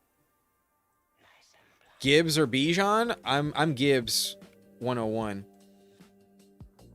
If I only have one team, give me Gibbs. Receivers weird. You know what? I don't really take him anymore. But I was mentioning it. Maybe Christian Kirk gets on the field more often than Dejon Stribling in theory. As the pretty obvious slot candidate, there's a lot of injury concerns above him as well. Obviously, I'd prefer it if Stribling wasn't drafted, if they took someone much later. But I'm invested in San Francisco. And what if Ricky Pearsall gets hurt? You know what I mean? What if Ricky P isn't on the field and maybe Stribling takes a minute to get his shit together? Maybe the rookie wall might hit Stribling on his ass. So Christian Kirk, a veteran. I know what I'm getting. I just hope he's actually on the field. And that is not a guarantee, but I think it's a fine investment when you are as committed to the Niners as I am. All right, I got to scroll down because I'm so fucking behind. Gustavo saying Gibbs had a good offense, and I'm taking that Lions. Want to bounce back from last season disappointment. When Gibbs didn't have to deal with David Montgomery, he was averaging like 28 points per game. He won me my championship in the subscriber league. Gibbs all the way. I had Bijan last year, and I did not make the final. You know which team beat me? The team with Gibbs. And you know who I beat in the championship round 2 years ago? The team with Bijan. I'm Gibbs over Bijan. Definitely. And then here's where I'm getting my guy. Nobody else is grabbing him. Unless Jiri is in this lobby. And I know he is in the chat. Let's give Jiri what he requested. How's the team looking? We're late, brother, but I think it's looking pretty good. We're in the Frenchie, so only a $2 buy-in. I'm rocking the 2-6-8-2 out of the 8 slot. We got Brock Purdy and Kyler Murray. Very happy with those two quarterbacks. I'm chilling. CMC, Omarion Hampton, Kyle Monangai, Jordan Mason, Tank Bigsby, and Trevor Etienne. A very fun running back room. The price on Kyle Monangai rectifies the reach on Brock Purdy. It all fits. It's not bad. But then receiver, perhaps missing that elite talent, but in my opinion, not necessarily. I think we can get away with this for sure, especially if Evans crushes. He's our receiver 1. Roma Dunze, number 2. BTJ, my boy. I'm sure you wanted Parker, but BTJ, I trust. We got Alec Pierce to fall to pick 80, so the top 4 are legit. And then the last 4, the depth is pretty solid as well. The rookie bet on Omar Cooper should have some good garbage time this season. Travis Hunter, all or nothing play, but worth it at 152 in my opinion. 15 picks in discount. And then I did take Tank Dell for just the vibes. I got a double tank approach. We got the tank correlation. So Bigsby and Dell, the double tank will work. And then we got Christian Kirk, the player he is replacing in Houston, who's moved to San Francisco. We got the Niners correlation. But it's easy to forget. I have an elite tight end on this one. Trey McBride at pick 32, along with one of the best backups to have, Juwan Johnson. The team is really fun. I think if I get anything out of Travis Hunter, I will be living, but only have to finish top 4. It's all going to come down to Christian McCaffrey staying healthy. If CMC delivers, this team I think is great. I really like the team. I'm pretty happy with it, but definitely CMC could be the guy you need. Welcome in, Keith. Thanks for hopping in. How are we doing, Francis? Hopefully Jackson stays healthy. It's always fun to watch him. Lamar is one of my favorite quarterbacks to watch. The first time I ever bought a ticket to watch a real in-person NFL game was to see Lamar Jackson at SoFi Stadium. Lamar Jackson got me to a football game. He is legendary. Love Lamar. But Quincy, what's up? This team is screaming for last round Tonjes. If I didn't take Juwan, then maybe. But with Trey McBride, I don't think I need the third. I think I needed the other one. But Emo said he was going to be in the streets today. Definitely, it makes sense in a $2 contest to be hitting it as much as possible. But Libra, yo, welcome to the chat. Not always a commenter, but often drafting with us. Libra05, what's up? Did another NFL player get arrested? Last I checked, it was only Brandon Ayuk. So since then, I don't think so. But I think he'll be in the doghouse all summer. While you're in the lab. Oh, message for y'all. Is there a goal for draft number 3? No, we're just going to do it right now, actually. I'm just going to do it right now. I'm going to give y'all a countdown this time. We will draft very shortly, but sorry for your questions being ignored. Honestly, Zero and Brett having a full-blown conversation, it's like hard to piece through when I'm just trying to skim it and get back to baseline. So appreciate all the chat coming in. Appreciate your patience. I will do some team reviews for anyone who's a member. Let me see if that applies. Oh, right. No one's in here. Only Emo Cowboy. So I'm curious to see what he cooked up. He has a 3.573, but otherwise I don't think anybody else was in this lobby. We got Bo Nix, Sam Darnold, and Mendoza. Not great, but it was a weird quarterback lobby, and you can get away with it for sure. Not bad, but maybe not elite. We have Chase Brown, Breece Hall, Ramondre, and Chris Rodriguez, Ray Davis. He had the 5th pick. The 5th pick is not easy. So not bad to get Chase Brown at pick 20. A bit of a gift. Could be better, but could be much worse. I think out of the 5th pick, it's actually pretty solid. Receiver, though, with JSN, just stayed with ADP.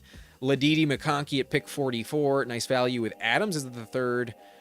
Ricky Pearsall, Xavier Worthy at 116. Really good combo. Really good fall on Worthy. And then Trey Tucker, he took him over Travis Hunter. Let me fall on that landmine. Safer pick with Tucker. And then Ted Hurst at 197. Really good price on Ted Hurst. Very, very legit receiver room. Not bad at all. Tyler Warren, Dalton Schultz, and Cade Otton. Super balanced with the elite option up top. Good team. Running back, a little uninspiring, but could have what it takes to get there. You also have the Darnold stack, but no Jalen Waddle, Cortland Sutton on this one. Bo Nix is just there. And off the ankle, might not be running as much. Bo Nix, I'm not ever excited to take above ADP, but I understand why he felt compelled to just take him. This was a weird lobby. I pulled up Brock Purdy. What's shocking is I got Kyler at 113, but honestly, the player I would reach on is who his co-host PPR Tyler would have taken, Kyler Murray. I think in that spot of the draft, once Purdy, Jackson Dart are off the board, I would rather take an unstacked Kyler Murray personally than an unstacked Bo Nix. Those are my personal rankings, but not the ADP. So good luck, Emo. Quarterback could be what holds you back if it's not running back, but receiver and tight end, very good room. All right, let's take a look. Not sure if he was watching, but was in the chat for the live stream with Meg earlier, and then yesterday the tower got in the comment section. So as a token of as a good omen, as a token of respect to Emo Cowboy, wanted to review his team. But we're in the Frenchie here. I will count it down, but just like the first draft, I'm gonna say it in French. So it's 10 seconds.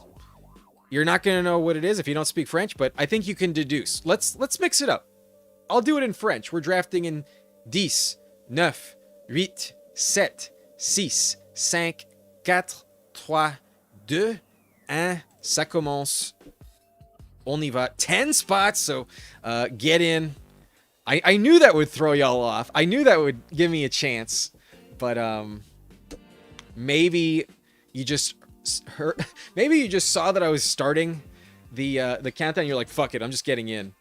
And maybe you're all in the pre-fill, perhaps, but there it is. We get the 101. I'm right next to 0, but I don't give a fuck. Neither does he.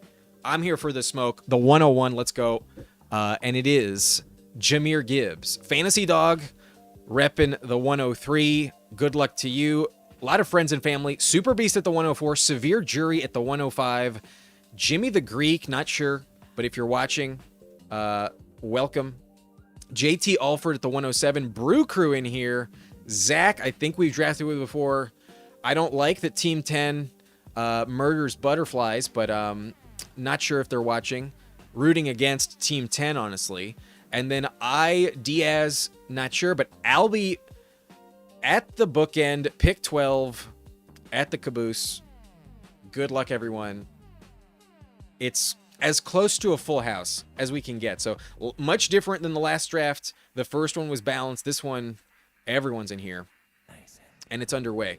Like I said, Gibbs is my 101. I'll take him. So 0 gets Bijan. He don't give a fuck.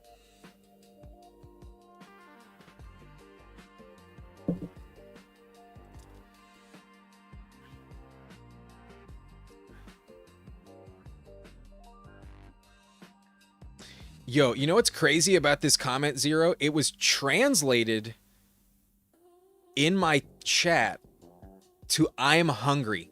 I have no idea what language it's translated from, but the way I'm seeing it is I'm hungry, exclamation point.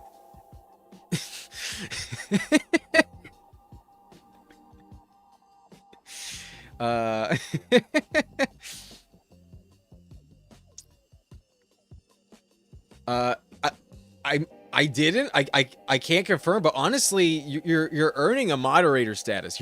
You're keeping me very active in the algorithm. The chat rate has drastically picked up since 0 has joined. I will acknowledge that. I appreciate it.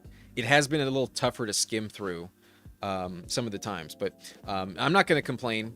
The chat is what the chat is. Kirk in that Niners offense will be nice. I think he can be okay. If he ever gets on the field consistently, he could be pretty solid. And you know what? They might have seen enough in their receiver room where they don't trust anyone. Maybe they really don't trust Ricky Pearsall at the end of the day. Yeah, Fantasy Dog with the green badge. I will say it is probably better if Zero agrees more often than not. I think we should all have some disagreement ultimately, but if there are clicks that check out by someone with Zero's experience, what is that, 50K in drafts total? Might have more risk tolerance than the average person just because of that volume, but still. No risk it, no biscuit. That's where the upside is. Zero hates Christian Kirk, though. Glad we disagree on something. Gibbs over Bijan, definitely. If I only have one team, yes. In underdog drafts, am I going to try to be as close to 8% on both? Yes, of course. But typically speaking, if I'm in redraft, if I'm in an auction league, I am willing to bid higher on Jahmyr Gibbs than Bijan. Not much higher, but ultimately higher with Jahmyr Gibbs. I am taking Pickens, though. Don't have a shit ton of Pickens. Here, however,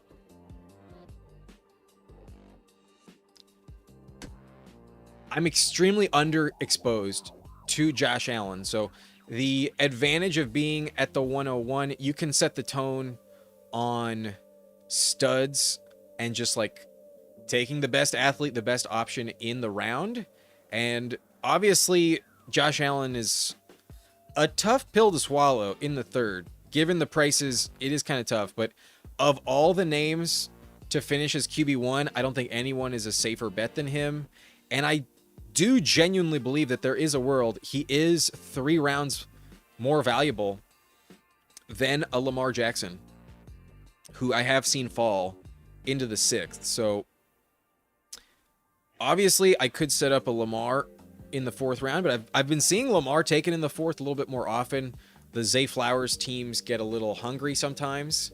So in the 3rd, it's justified. Here's the thing I can guarantee. Josh Allen was not making it back to me at 48. So don't take him too often, especially on this side of the board. I'll mix in a Gibbs team with Allen today because I'm feeling spicy. Only a $2 buy-in. Worth it. But who the fuck is Trevor Etienne? He is Travis Achan's younger brother, and he is the 3rd string running back on the Carolina Panthers. They drafted him last year. He's out of the University of Georgia. Always an institution I respect, especially at the running back position. History tells us the Georgia running backs usually pay off. Just look at James Cook, another younger brother of a very prolific NFL running back. He's currently a 1st round pick. He went at the 104 here. Super Beast. I was like, where the fuck is James Cook? Super Beast took him at 104. Not saying that Trevor Etienne is that good, but I'm not a believer in Chuba Hubbard this year. I don't think he keeps the job, and I think he is legitimately vulnerable enough to lose it, even unrelated to injury, that Trevor Etienne can be relevant because Jonathan Brooks has some of the highest injury risk of any player on the board. And while I think Brooks is the guy you want in Carolina, I am such a Chuba Hubbard hater that I believe there's a 2nd-year breakout potentially looming for Trevor Etienne. You got to scroll down. Nobody else takes him other than me and Jerry Football. He's going to go undrafted most of the time, and that is where you get unique. Sometimes you got to scroll the F down at the end of the draft. So that's my offering to you. If you watched a draft all the way to round 18, you'll see me get crazy and draft someone like Trevor Etienne every now and then. Trevor Achan. At least with Trevor, who has not spoken out about the pronunciation, I'm going to live in the past. I'm going to enjoy the nostalgia. I'm going to make it even more controversial. Wow, Lad McConkey almost made... Come on, Zero. Do me a solid. But you're telling me I can get Burden and JMO on a team with Swift? On a team with Jahmyr Gibbs? I'll take Burden. I don't have a ton of Burden, but am I going to overcommit to Detroit here? Let me think about it. I actually don't think I will. I took quarterback early. I'm going to take another running back. In case of emergency, rip the DeAndre Swift pull cord, and our parachute has fully been established. Definitely a clean launch on the parachute with DeAndre Swift. I've actually pulled up Swift at like pick 40 before. I've taken Swift in the early 4th round. So here in the 5th, after not taking running back in the 3rd, let's get another Chicago Bear. I also have the bring back between Detroit and Chicago on this team. So a fun one. Burden fell, and he's definitely not making it back. So let's have some fun. Let's go Luther Burden, DeAndre Swift, double Chicago, and who knows, maybe the Colston Loveland drafter grabs Caleb Williams ahead of me. But typically Caleb is available at the 72, 73 overall spot. I think I can get him at the 6-7 turn. And if that's the case, I'll stop at 2 with 2 elite guys. But even if I don't get him, I think having Burden and Swift is unstacked is perfectly fine. A bet on the Ben Johnson offense. Who can have a problem with that? Is Blunt on the Kirk train? Not vehemently, but I'm willing to mix it in, maybe at like 5% right now. You know, he's around 18 selection. So I get weird in round 18. Maybe sometimes I don't need to scroll down that far. But I used to be in on the Christian Kirk bandwagon. When he signed, I was in on it. And then they drafted Stribling. I was like, let me pause. Let me see what the ADP settles on. And I think for the price, I think you can talk yourself into taking Christian Kirk at about 5%. Not sure I'm going to be up to 8%, but about half of that once every 20 drafts. That doesn't sound too bad. Especially if I have Brock Purdy. Makes some sense. It's a lonely train, but we will win in the end. Sure hope so. I sure hope that team we just drafted was set to make it. But especially on a weaker buy-in, like a $2 buy-in like this, I'm willing to do that. But you know what they said in the Armed Cavalry? 2 tanks are better than 1. So are 3 tanks. But, oh yeah, we got the double tank on that one. Yeah, 100% Albie. For a second, I almost dropped the ball. But yeah, 100%. Definitely a good correlation. But Krusty Kirk serving up Krabby Patties all day long.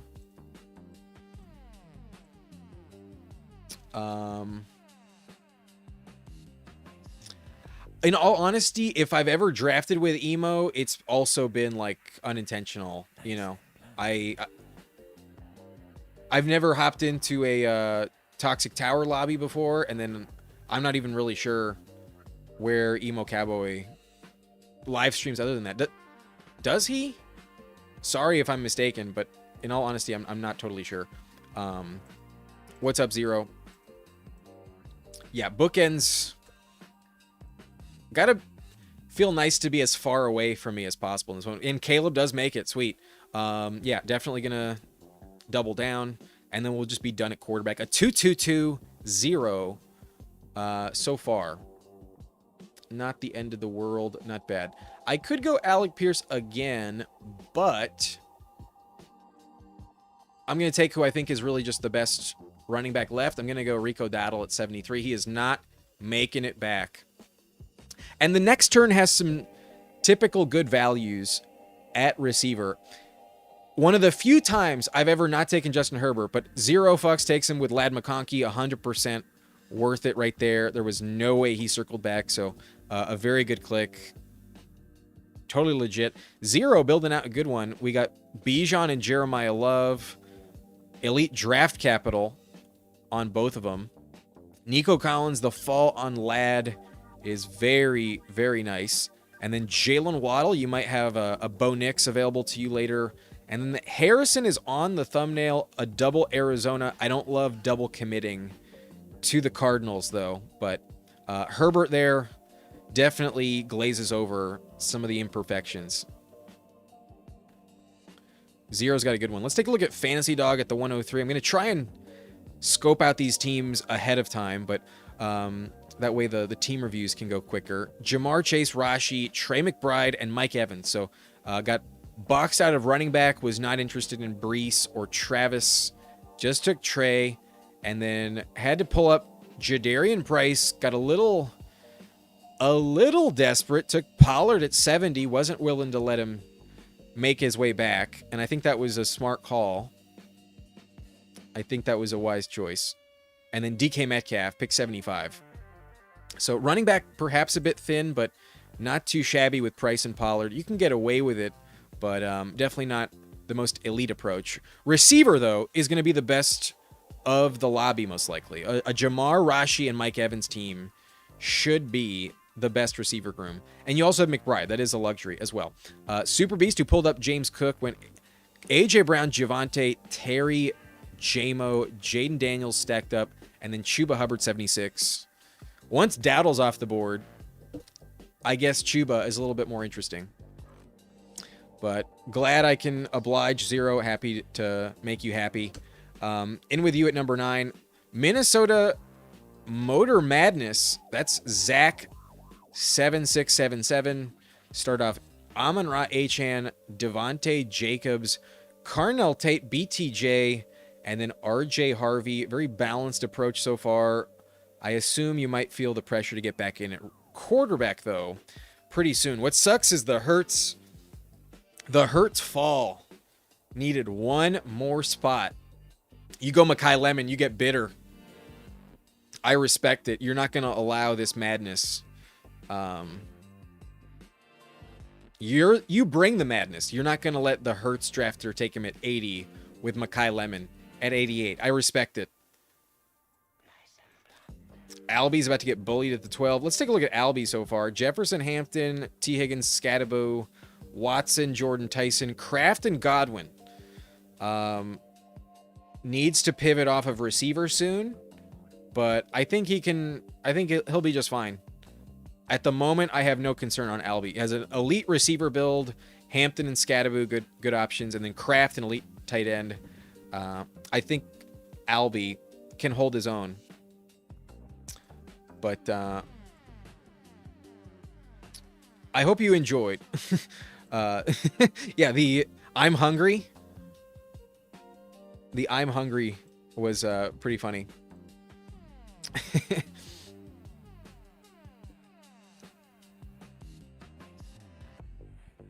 Okay, so receiver is thin on this one so far. Receiver is a little problematic. Zero, though, doesn't take one. I'm going to take Josh Downs for sure. And then I think I'm also just going to try and stay safe. I'm going to go Josh Downs, Michael Pittman. I think Pittman has a opportunity to actually be the number one receiver in Pittsburgh. Like, genuinely. I wouldn't guarantee that, but I genuinely think he can give DK Metcalf a strong run for his money. And I think any given Sunday, there is no guarantee on who will be the highest scoring Pittsburgh wideout. So I think Pittman is one of the best values. I've seen him fall into the 10th round consistently, so might be reaching a little bit, but I think he's a very safe pick. And from a volume standpoint, grabbing Josh Downs, Michael Pittman, after only having Pickens and Luther Burden, I think just getting volume and catches is the way to go. Hopefully I get lucky in the touchdown department. But elite spike weeks up top with Pickens and Burden. However, the floor is not as safe. Having Downs and Pittman gives me some safety there. So I like the pairing given the build. Zero says, I have high risk tolerance whether I'm doing 10 drafts or 1,000. At least in best ball, that's probably the way to go.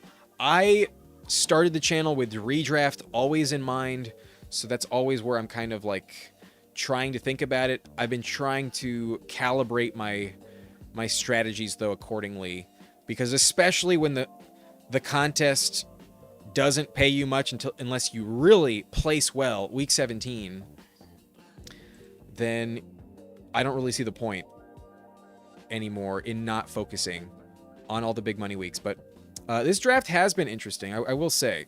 I've noticed some odd things happen. The Ladd McConkey Luther Burden fall was kind of unprecedented.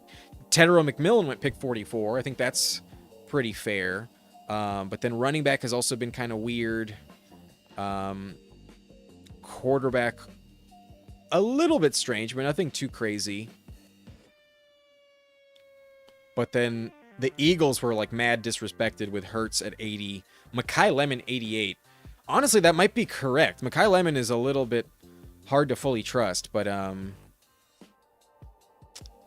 Zach does get in at quarterback. So does Albie. He goes Bo Nix, Matthew Stafford. Albie took Kyler and Jordan Love, and both of them are stacked up. Albie's in phenomenal shape. Albie's crushing this draft. Running back might look a little tricky down the stretch, but he's got a little bit of time. Might be a little disappointed, though, with his options coming around on the next turn. Detroit, 4th place schedule. Detroit's going to crush even if they had a 2nd or 1st place schedule. But tacking on the 4th place schedule, it's going to be lit every single week. Don't like Ladd's price. I'll take the dip. Yeah, I think Ladd should be going probably closer to this round 4 or 5 turn. More likely than not. But he is absolutely worth scooping up past ADP. So if you didn't take him, you know I was going to take him. And getting the 101, not as ideal. I could get back in it running back, but that's not the most exciting thing to do.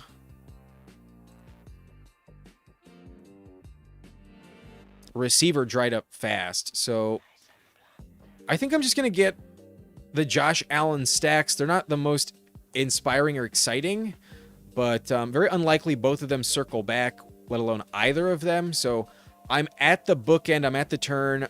I can justify a more egregious ADP reach when I'm in this situation. There are more than 20 players that will not make it back to me. So a much wider range of names available. And I got to stack Josh Allen. You know, I did not take DJ Moore on this team. So let's make a bet that maybe you need some other pieces. Grabbing DJ Moore would have made a lot of sense, but there's not that many times I have Luther Burden available to me.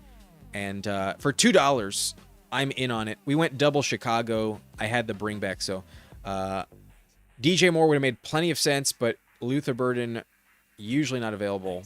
I mixed it up. And I still got my stacks. I still have Kincaid and Shakir. Hopefully they stay healthy.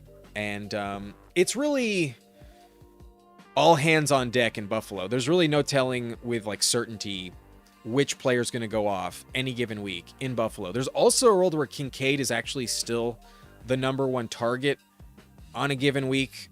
Could actually have just as many targets as DJ Moore in theory.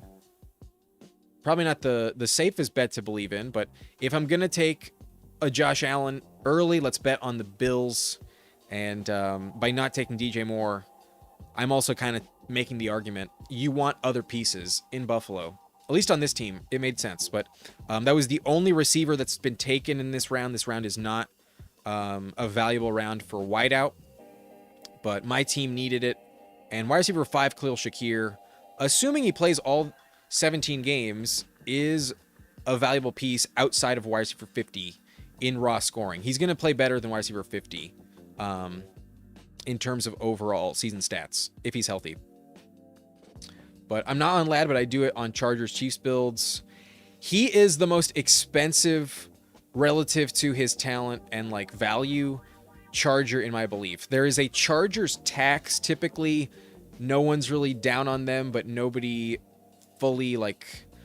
It's weird. Justin Herbert should be much more expensive. Definitely going at an appropriate price in this draft today, but could still go higher.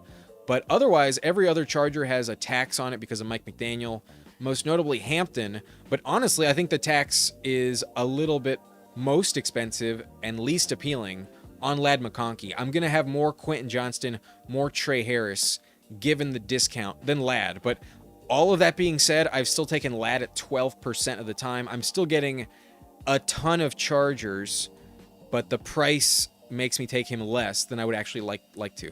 If Ladd was always at the 4 or 5 turn, especially the 5th round, I might be 30% Ladd McConkey, but I'm 12% at the top of the 4th, and it is what it is.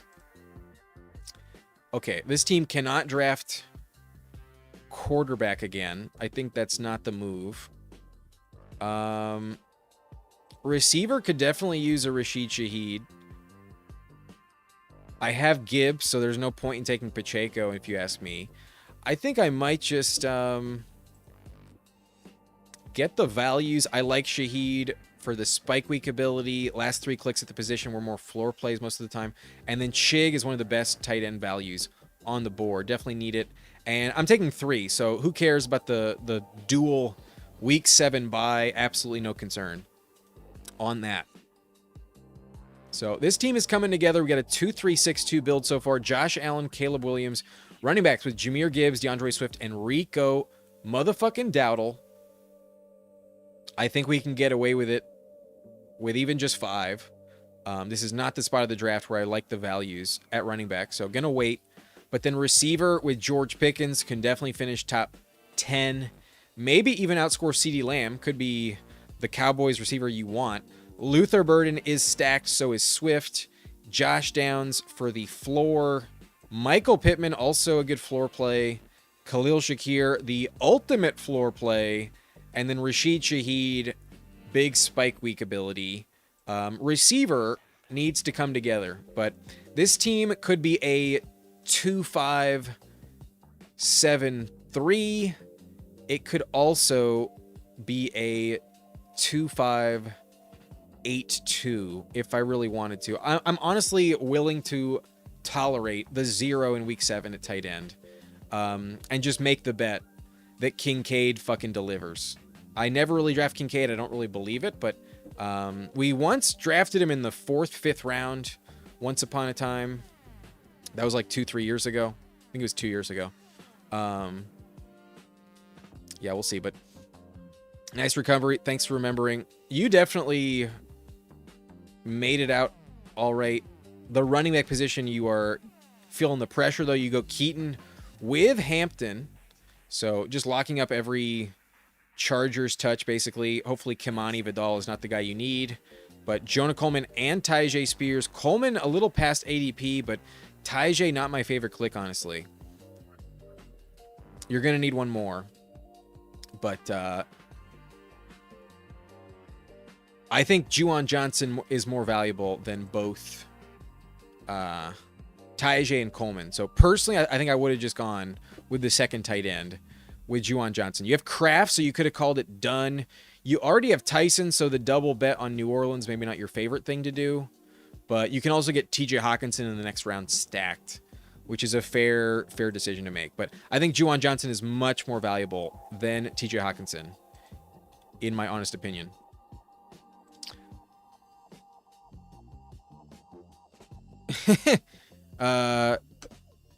Sometimes things happen like that. But you're in here a lot, Fancy Dog. You are very often in the chat. So thanks for joining once again. Especially drafting with us today. Always fun to have you here. I got to get back in at running back. I do like Brian Robinson. I passed on Bijan. So maybe that works out because Bijan might get hurt. Let's take a running back. And then tight end is not the most inspiring. I'm going to go double RB. I'm going to take both of them and just call it done. This is on brand. These are my guys. Definitely these are my guys. And relying on more contingent upside, but true elite ceiling with these running backs 4 and 5 after going Gibbs, Swift, and Rico. 2 of the best values among starters, and then 2 of the most high upside values among the handcuffs, paired with the true RB1, in my opinion. Fantastic running back room. We're stopping with 2 quarterbacks. We're stopping with 5 running backs, I think. That's 7 picks. We have 11 other ones. I think the 2-5-8-3 is the approach. I want 2 more receivers, 1 more tight end. The team is coming together. I'm here for it. Wasn't taking Lemon either way. Hope you like his hammy. I didn't know he had a hammy. Oh, yeah. I think I saw that, actually. It sounds like it's minor, though. I wouldn't worry too much about it. Albie, definitely a very nice Packer stack. Devin, appreciate you, says, really enjoyed the show with Meg earlier. Super interesting hearing about film experience. Thanks, man. Yeah, I try not to talk about it too much because it's like, you know, not what people are here for, but always nice to also talk about just other topics and you know, things in my life and stuff. So yeah, thanks for tuning in. Appreciate you listening and glad you enjoyed it. Keith says, damn it, I wanted Chig. Thought I had that well thought out that I could wait 6 picks to get him. Surprised you chose to double up on week 7 bye. I'm planning to take a third, but yeah, with Kincaid, I know kind of instantly I want a third, so that's where it's not even something I think about. And then bye week blunders are also something that I make quite often. I sometimes very consistently forget how the bye weeks line up. So, sorry. But in that range, there's not that many tight ends I expect to make it back. So in that tier, I rank Chig the highest. Gadsden came off the board. The next tier is where all the value is, in my opinion. But Hawkinson not going to be available for Albie. He goes Freiermuth at 180. Definitely a good consolation prize. Totally fine with that. There's also a world where Freiermuth outscores Juwan Johnson, so no issue ultimately. But Freiermuth, Mike Washington, starting to feel a little pressure at running back. He caught up, but perhaps some worthless handcuffs, in all honesty. Keaton, though, will play well. However, it may be at the expense of Hampton, potentially. So running back for Albie is a little bit tricky. Let's not pretend. It's not. But he has 2 clicks left. He has Freiermuth and Kraft, Kyler and Love. I think, Albie, you should go with a 7 RB, 7 receiver build. That's my first thought. Because receiver's really good on your team. Receiver's fantastic over there. Coker is the 6th, and it's loaded. So that's what I'm thinking for you. But back to my team. I'm on the other side of the board. Zero has a 3-3... Only 3 running backs so far. I'm curious how he closes it out. Goes Nick Singleton. I am back on the clock here. Definitely need a wide receiver, but also a tight end. And Kate Otten is one of the best values here in terms of locked-in production. No other competition for his volume. So I am very happy with a Kate Otten. Let's make Jiri proud. Oh, shit. I'm back on the clock. Fuck.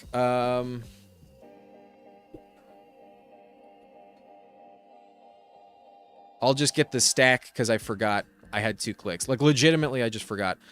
So let's get the stack. We get a Caleb Williams, Luther Burden, and Jade Walker. You know it's going to hit on the broadcast a few times. So Jade Walker, let's go. I don't give a shit. But Brett was also looking for Chig. Week 17 bring back. Not in a lobby with me, apparently. Thank you, Fancy Dog. Appreciate it. I would worry about all soft tissue injuries. I mean, they always happen, but, like, it's still June, you know? It's still just June. But I will say, the fall on Lemon feels totally fair. I don't really like many round 6 or 7 receivers, and I would much rather take quarterback ahead of Lemon. So for him to fall to pick 88, I don't think is crazy. It's just paired with the fall on Hurts. I'm glad that we didn't see that stack occur. But Lemon has more value in redraft than anyone since Cup, because Lemon Party is a top tier name. Not sure I get the reference, honestly. But maybe that means something I don't quite recognize, Slayton. But anyone since Cup, it's got to be a bad one. Yeah, especially when you got the Todd Gurley, Cooper Cup stack in LA. You know, that was a top tier name. The 2 Gurleys, 1 Cup was a top tier name. Would Brissett sign for $25 million? I would. I have no idea. Probably. I assume so. Why pay Brissett at all if you have Minshew and Beck signed in Art? I know, right? Like, of all the players to ask for an extension and hold out, you have the least leverage of any quarterback in the NFL. I don't think Jacoby Brissett's making a wise choice, other than maybe giving his body some rest. But if anything, you want to be in as best shape as possible. If I was going to hold out, I would at least show up to the facility and work out. But he is not showing up, working out on his own accord, and I don't think he will be rewarded at all. When you go 1-11, what leverage do you have? You have none. So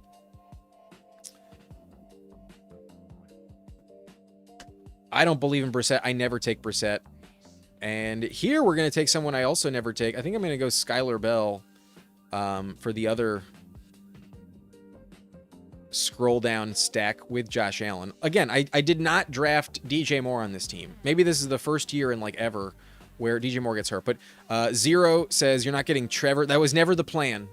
That was never the plan. I could go Tyreek Hill, though. Honestly, it checks out. I'm not in love with Skylar Bell, to be honest. And I already have Shakir. I already have Kincaid. Let's bet on that. Also, you don't have to stack Josh Allen in theory. Allen can throw a touchdown pass to himself. So this team is what it is. With the final click, 216, I go Tyreek Hill. Last pick of the draft. But Josh Allen, Caleb Williams, an elite stud at QB1 and QB2. Definitely can stop with those.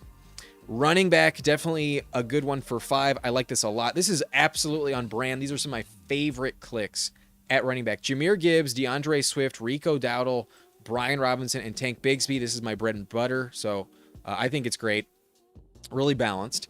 And then wide receiver with 8 of them. Maybe a little bit risky, but I think solid enough up top. If Pickens delivers, so does Burden. Then the breakouts will carry me. Downs and Pittman, the floor. Shakir, the stack. Shaheed, the upside. Jade, the stack. And then Tyreek Hill, the, contingent upside. If he signs somewhere. Pretty valuable. But Kincaid, not my favorite click at all, but stacked up. So let's make the bet on it every now and then. It is worth it. And then Chig here, just a very valuable player. Same with Kate Otten, the double CO initial. Good back options to have at tight end. A good group of 3. But if Kincaid is your first, I think you definitely need a third. Honestly, respect to Brissett if he said, I'm not wasting my body for your junk franchise. Yeah, I mean, of all the teams to not want to play quarterback for, Arizona makes sense. Arizona, I think, is trying to get Arch Manning. I think they want the Manning-Harrison Jr. combo. I think that's what they would like to happen. But I don't give a shit. Me to my job, says Pepper Tony. A fair stance to take. Rookies need time to develop. It hurts him a lot, in my opinion. Honestly, I forget who we're talking about. You should definitely Google lemon part. No, I'm not going to do that. I'm sure I already know what this is. It's along the lines of 2 girls. Nice draft, says Brett. Let's take a look at some other teams. We had a full house, so I'm gonna take a peek. We're gonna start with Albie. We mentioned it. Kraft and Freiermuth took Chris Bell as his final receiver. Glad he stopped at 7. Got Jordan James as well. Yeah, really nice. I think that you went with the 7 RBs. Kyler Murray, Jordan Love, Hampton, Scattaboo, Keaton Mitchell, Coleman, Tyjae, Mike Washington, Jordan James. Very fun. A little tricky, but fun as fuck. And then wide receiver, Jefferson, Higgins, Watson, Tyson, Godwin, and Coker, Bell. Very balanced. Chris Bell, though, might not get many reps, but is very talented. Like him a lot. Kraft and Freiermuth, really good, really strong at tight end. So good team, Albie. We'll go in reverse order for this one. Zach was in here at the 9 with Bo Nix, Stafford, and Malik Willis. Pretty solid quarterback room. Achane with Malik, a very valuable stack to have. Jacobs at pick 40, worth the risk. RJ Harvey, Aaron Jones, Zach Charbonnet. Not the best depth. Honestly, not my favorite running back room. Especially if Jacobs gets suspended. This could be problematic. But Talented. Charbonnet, though, not going to help you enough. I think you might have needed a sixth. Amon-Ra, Devontae, Carnell Tate, Brian Thomas Jr., Makai Lemon. Wish you got Hurts on this one. I remember we saw you snipe the Hurts drafter at 88 with Makai. You felt a little salty about it. Justified. The integrity of the Lemon Hurts stack, I think, was fair. But Naylor and Malik Washington, good to wait for a while. I think the top 5 are really, really strong. So good receiver room. And then Hawkinson, Gunnar Helm, Dulcich. Not very inspiring. Could see some breakouts, though. Could be underrated. Tight end is always the position worth fading. But running back, I just worry a little bit too much about. And you also kind of waited a while on quarterback. So receivers, amazing, but it kind of comes at the expense of some other picks, and then kind of just player takes individual names I'm not in love with on some of these running back builds. The running back scares me on this one. Wish you got Hurts, but just wasn't the day. Brew Crew in here with a Jalen Hurts, Tyler Shuck. Not bad. The Jalen Hurts at 80 almost got stacked, but Genty, Chase Brown, Quinshon Judkins, Pacheco, Dylan Sampson, and Kamara. Very, very, very legit. Top 3 are awesome. And I don't love the double Cleveland, actually. That is not something I really want to do. So honestly, either not taking Kamara or not taking Sampson, I think might have been the move. But Pacheco's fine there. Don't mind that. Olave, Garrett Wilson, Parker Washington, Jaden Reed, Jaden Higgins, Jalen McMillan, and Dontavian Wicks. I'm okay with McMillan. I'm not in love with Higgins too much, but 13 picks passed. I suppose that's worth it. And then Dontavian Wicks here is stacked. Fannin, Goddard, and Stowers. Double stack with the tight end, and then a good Fannin selection, 104. Good team. A little overcommitted to the Browns, and I think I would not have drafted Dylan Sampson. That's the only one I would have changed. But we got a super chat from Keith. Appreciate you, bro. Asking for a team review. Absolutely.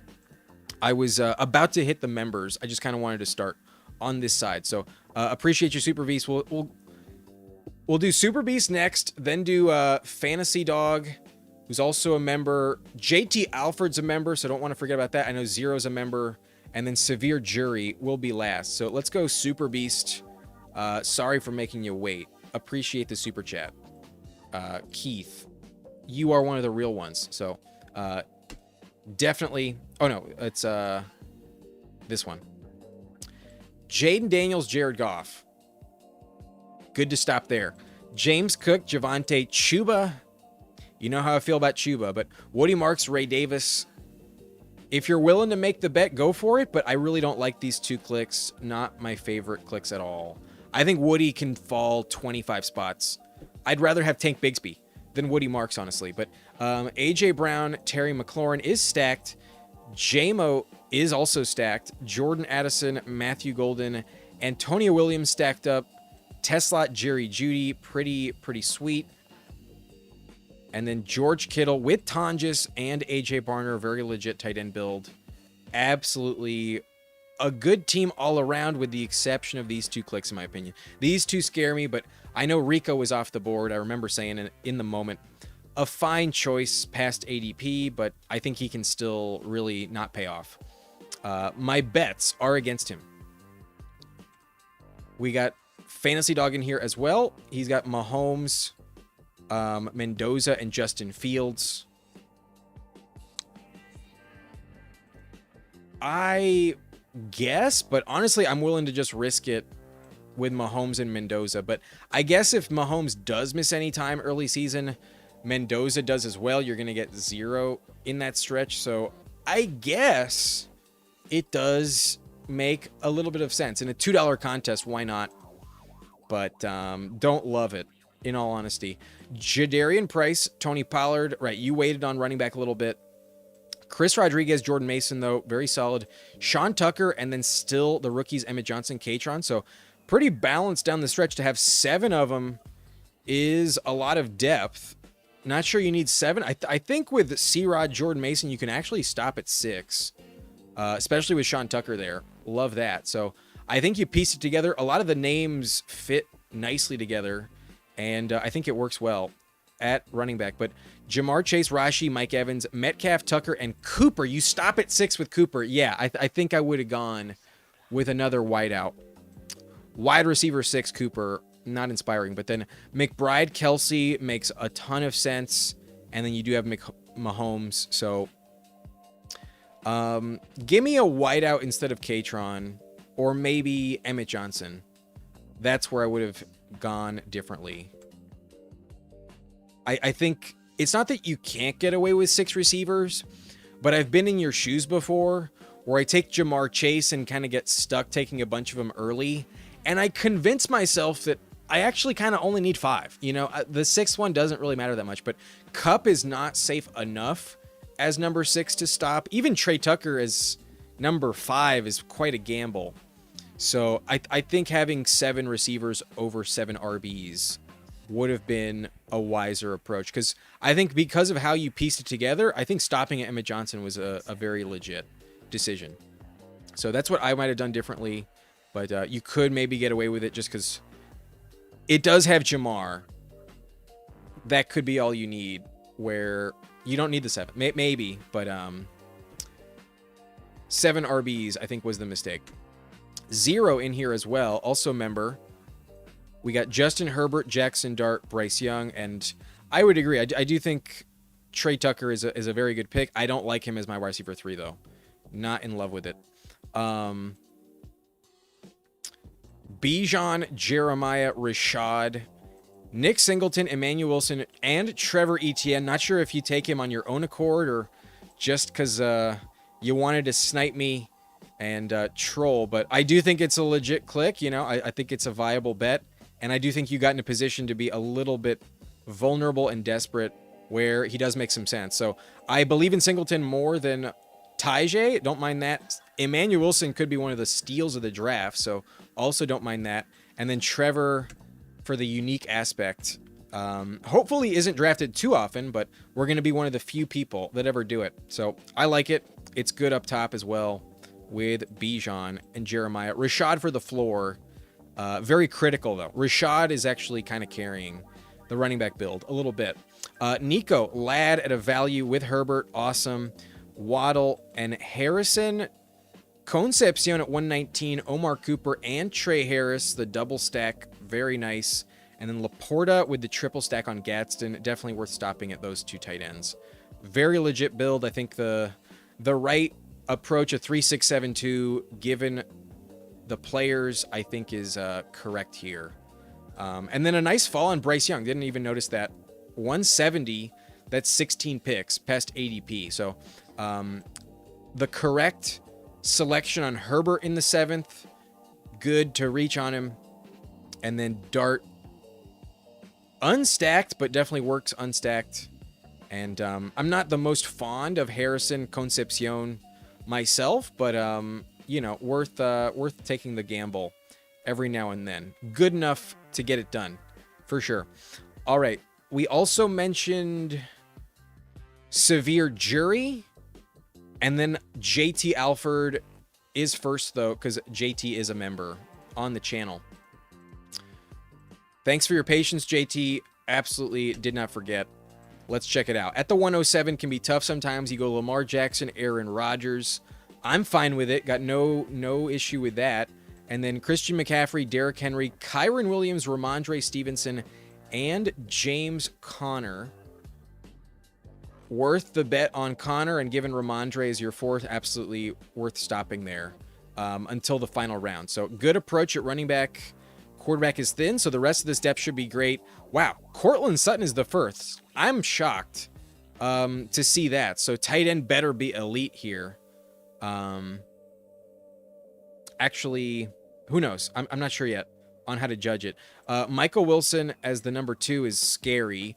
Worthy, Romeo Dobbs. Stephon Diggs, at least as the 5th, is a bit of a redeeming factor. But then Juwan Jennings, Mooney, Ridley, and Surratt needed the depth, and some of these clicks are fine. I hope Ridley gets traded for your sake. But yikes, these top 2 kind of uninspiring, but I might be wrong on Wilson potentially. Colston, Loveland, Mark Andrews, though, very strong at tight end. Yeah, the Loveland click is what set receiver back just a little bit. Okay. Is Brett, are you in here, Brett? Aren't you Brew Crew? I'm pretty sure I checked out Brew Crew. If you're somebody else, let me know. But we got Severe Jury in here as well. Maybe you're Severe Jury. I gotta be honest with y'all. I think if you're a member, my request to you is comment anywhere on the channel once this video is published. Don't comment in the live chat. I want to be able to reference it later. Comment on any video what your username is on Underdog, because that's really going to help me make sure that I get all of the members taken care of. If that is part of the membership, I also need to have those written down if they are not the same as your username here. So if you are a member on the channel, if you're part of the blunt rotation, I'd appreciate it after this is over, right after this team review, maybe just on this video. Maybe you can scroll down right now, if I'm not mistaken. Yeah. Let me know your Underdog username so I can lock in which teams to look out for, especially the members. But Quincy is Severe Jury. Brett is Brew Crew. Gotcha. Yeah, it's very convenient with someone like Zero or JT when it doesn't quite line up exactly. Sometimes I forget, but I did check out Brew Crew, so you might need to move back. It was right before the super chat came in. The last one I looked at was right before the super chat. All right, Super Beast though. Jaden Daniel. No, I'm looking at Quincy's team. Joe Burrow and Daniel Jones.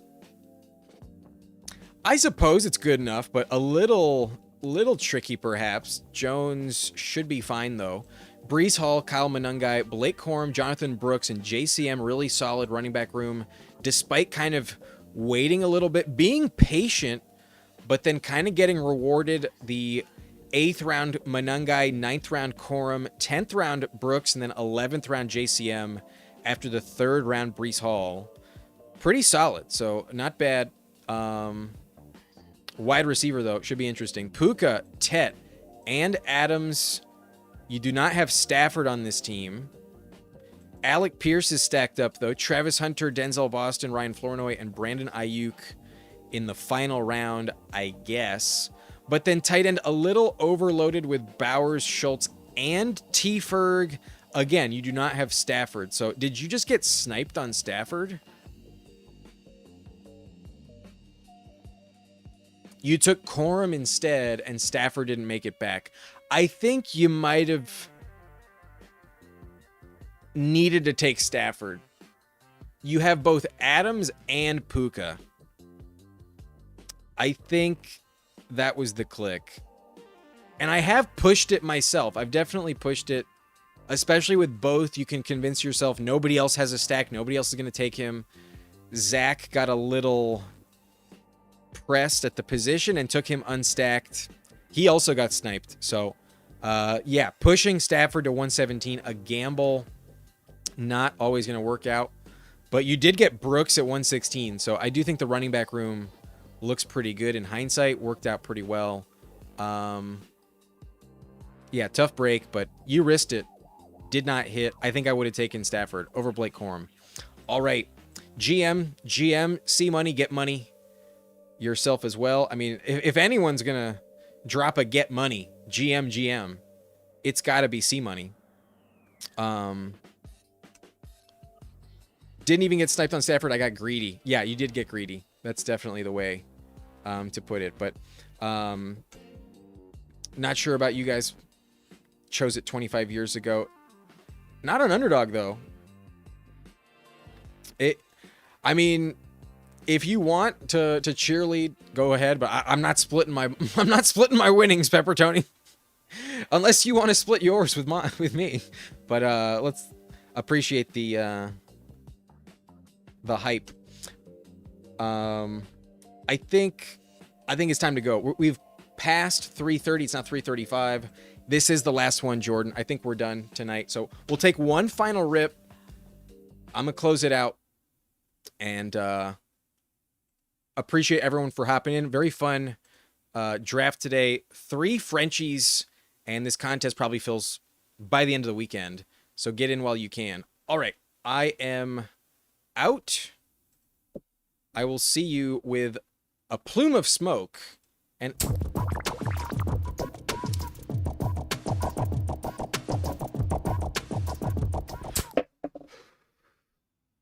sending you off on a high note. Later. Goodbye.